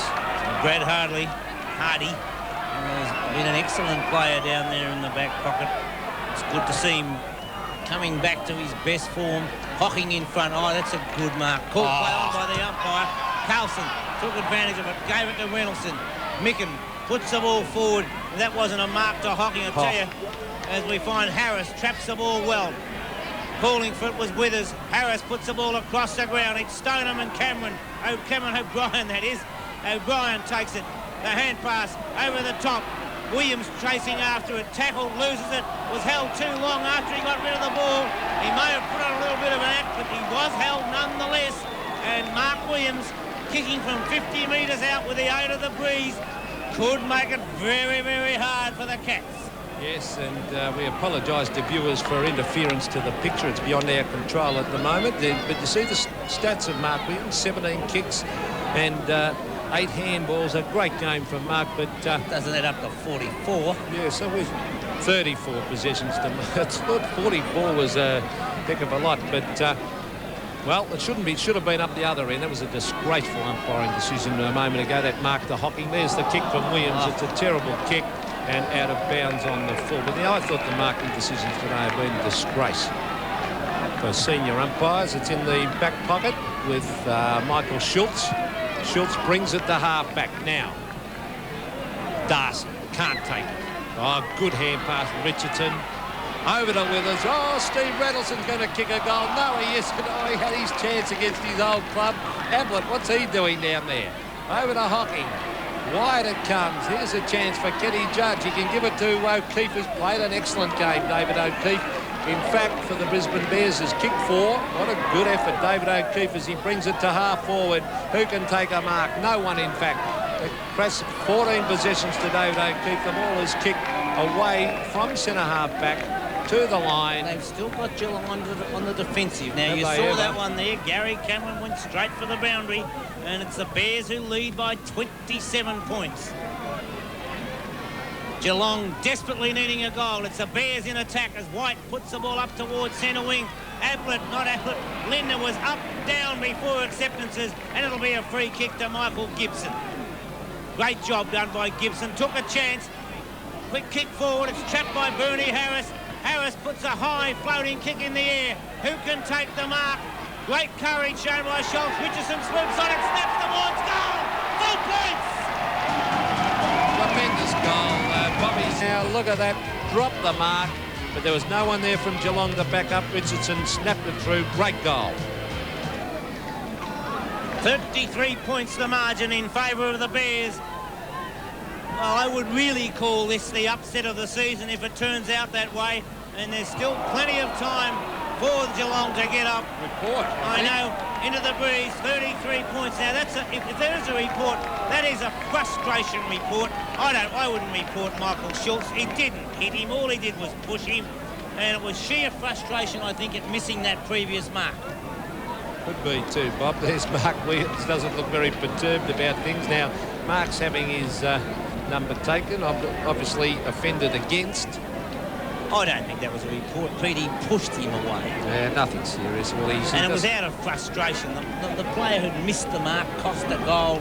And, well, I think it's good to see somebody showing that sort of frustration as Peter Knights has a close look. And what a great coaching job he's done today.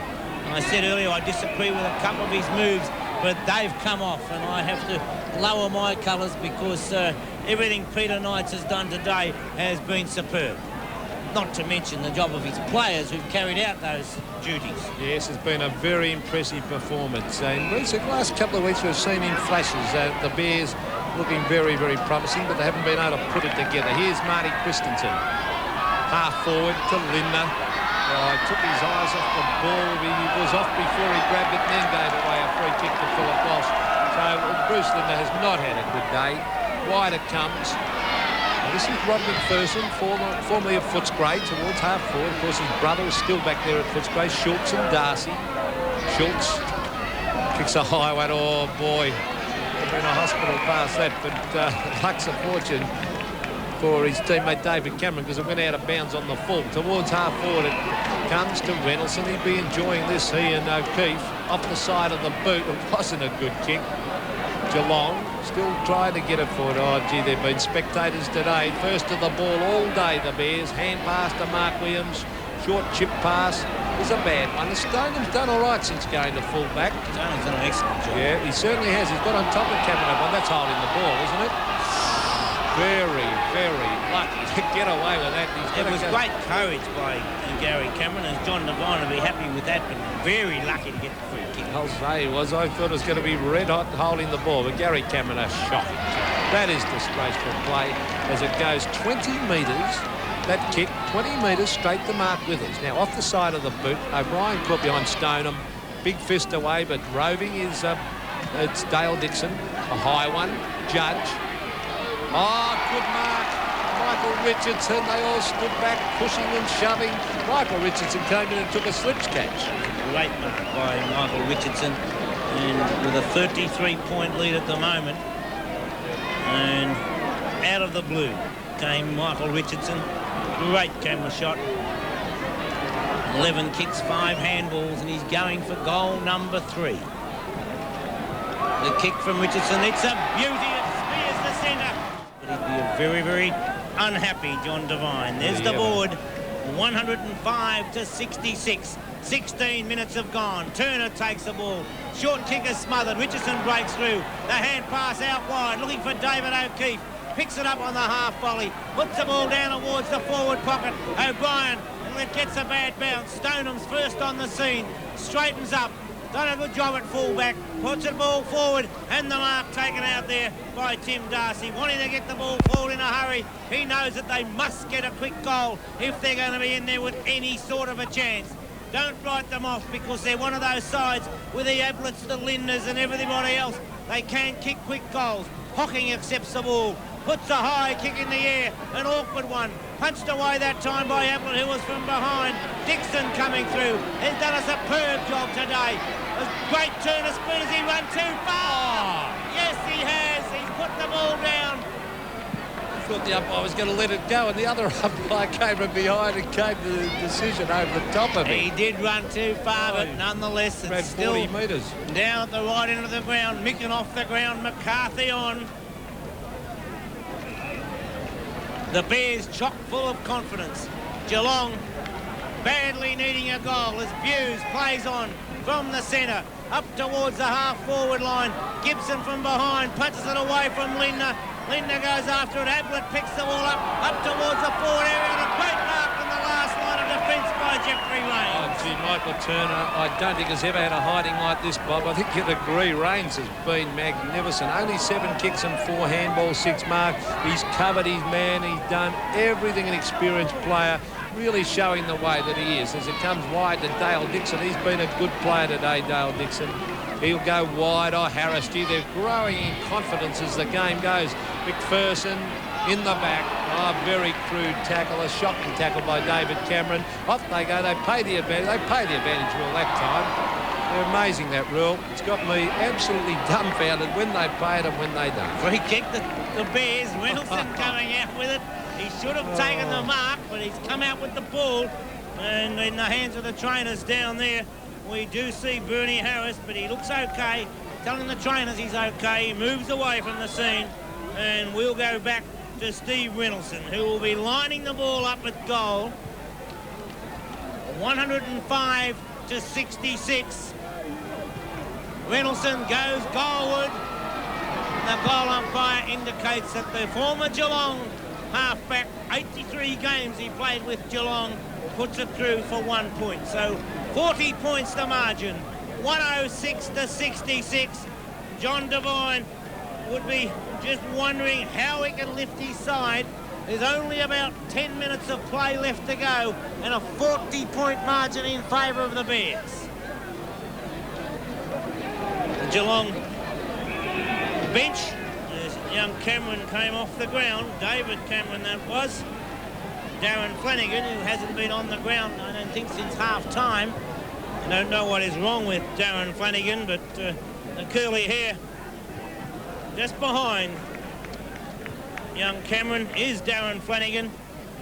And it's Terry Bright to bring the ball back into play. He goes wide. Brad Hardy couldn't come back far enough. Mark Boss is there. Hand passes it forward. Over the boundary line it goes.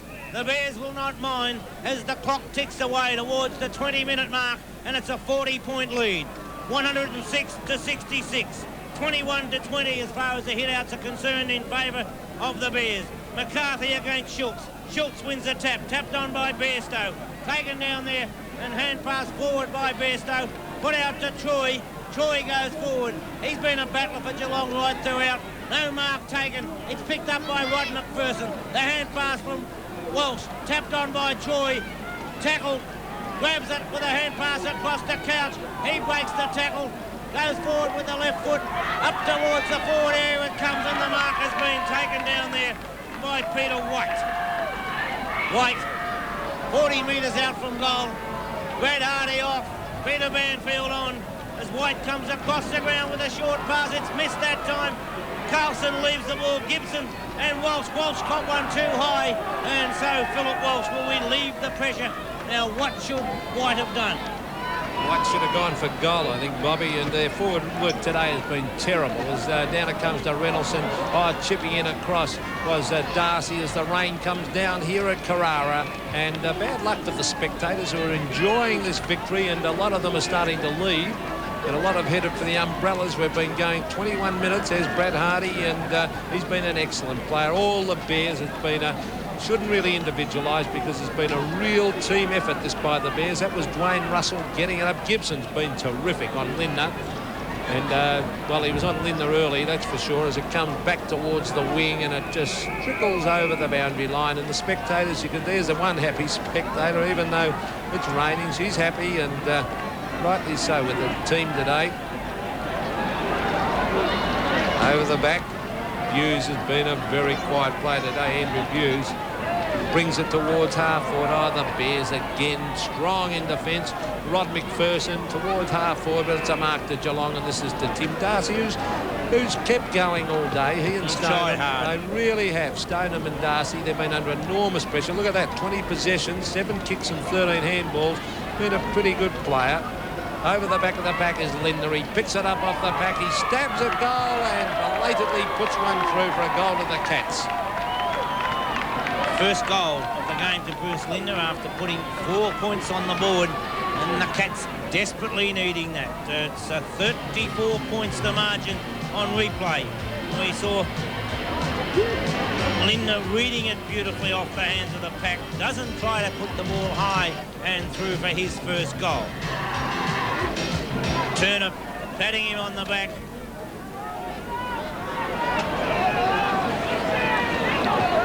(106 to 72). McCarthy went to grab it, couldn't quite do so. It's picked up by Russell. Bairstow, a great effort to take the mark, but got a free kick anyway. So Bairstow still trying his heart out, but lowered his colours today to Mark Williams. Bairstow puts the ball forward, up towards the half-forward line. Waterson taps it away. Campbell gives the hand pass out now, and McCarthy puts it on. Bernie Harris running towards centre wing, puts the ball forward. Well taken by Withers. Beautiful players. Withers picks it up down towards the forward pocket area. He finds Richardson. Richardson now back onto the left foot. He was looking for O'Brien, but he put the ball towards goal, straight into O'Brien's opponent's hands. That's Stoneham. He goes short, finds Schultz. Schultz puts a hand pass out. The favourable bounce for Michael Cole. Cole coming up towards the half-back line. Puts the ball short, too short in fact. Troy picks it up, well tackled by Withers, and he's penalised accordingly. Withers will take the free kick, half-forward flank for the Bears. 106 to 72, 24 minutes have gone. Mark Withers drives it forward. Cameron O'Brien taps it over the back. Schultz gives a hand pass out.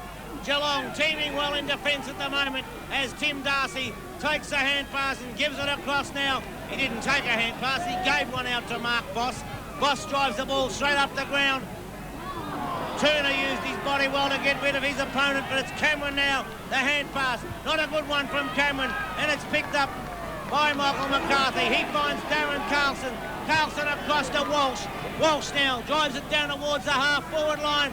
O'Brien tried to punch the ball away, but the mark taken there in defence by Schultz. Schultz gives a hand pass across to Cole. Michael Cole has not had a good day, had no one at all to kick it to, so had to kick it off the side of the boot along the ground.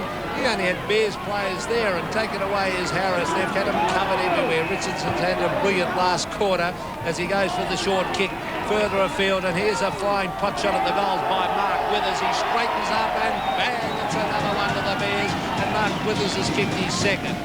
17-10, 112 the Brisbane Bears. This is a hiding for Geelong. 9-18, 72, and there are the happy spectators, even though the rain is tumbling down. And if viewers around Australia wonder what we were talking about when we said about the 100 to 1, John Newman, the former Geelong star, gave 100 to 1 against the Bears yesterday on radio. Now, I don't know if anyone took up that 100 to 1, but if there was, then they're going to run out winners, because it's 112 to 72 in favour of the Bears. Off the side of the boot, Carlson takes it, got the hand pass in. It's accepted now by Russell of Geelong. He goes short, finds Linder, who thought about going on, but now steadies and will go back, trying to kick his second goal. 112 the Bears, 72 points. We've only got time on left to play. In fact, time on less a minute virtually, as Linder goes towards goal. Full points for his second goal. Well, they're finally getting together. 17-10 plays 10-18, and Geelong finally getting a bit of system on their forward line. There hasn't been enough of that. They've just bombed away today without looking for a man. The forward work has not been good. The forwards haven't led to the right position. On that occasion, Linder didn't. He got a beautiful little pass from Dwayne Russell. 11 kicks, but once again, 2 goals for poor kicking. Back to the centre of the ground, and well, the Bears, it's been a very impressive performance. Congratulations to them too, because they're a bunch of real tries. The Brisbane Bears win number 5. There's a lot of critics early in the year said that they wouldn't win a game, and I wasn't one of those, thank goodness, as we see Dixon bring it towards half-forward. There'll be a few people argue with that, but Stoneham's been terrific. Geez, tried hard. And it's not easy when you're getting bombarded down the back line. Yes, Darren Carlson. He's been a real plus for the Bears in recent weeks, Bob. Oh, he's been an excellent player, and the way young Carlson has performed, he must give the rest of the players from up here. He's from South. Look at the eye, and Reynoldsson. And Reynoldsson bleeding freely from the eye, and courtesy of his old teammates, as we find Richardson gives it across to Dixon. Took a bounce, lost it. Now he goes short. Couldn't be trapped as Michael Cole picks it up, gives the hand pass out. Mark Boss comes away with it for Geelong, and Boss now drives the ball up towards centre wing. Couch and McPherson. Couch takes it, breaks the tackle. The hand pass accepted by Darren Troy. Troy puts the ball out wide towards the half-forward flank over the 50 metres line. Linder's there. Couldn't take it the first time, does the second. Breaks the tackle, straightens up. Can Linder score a goal? He's got 2 goals for so far. No, he cannot. It's out of bounds on the ball. And there's what there's everything. Well, I'll tell you what, if he had a kick back, that would have been the goal of the year. And Stiffy missed it because I was all set to mark it down as one of the goals of the year, because that was brilliant play by Lindner. As we see Rains. Oh, look at Ablett going with a big leap, but under these sort of conditions, now that it's drizzly, you won't be taking marks like that, Gary. Back it comes to centre wing. Oh, gee, O'Keefe's been a good player today. He's kicked 4 and he's probably loved every minute of this game against his old club. And he wasn't a regular player for Geelong. He was in and out of the side for a number of years and eventually cleared to up here now. Is this Boss, Mark Boss? 17 50 kicks. games for Geelong. Yeah, well, he was there a while and he was in and out of the side, played a lot of seconds games as well. There's a free kick being paid to the Bears. Well, look at the blood coming down the eye of Steve Reynolds. It looks as though he's been a few rounds. McCarthy is interchanged today with Mark Micken. He won't mind today, though. No, there's a good play. Mark Withers roving beautifully. Here's a chance for big Mark Micken. Taps it on to Richardson.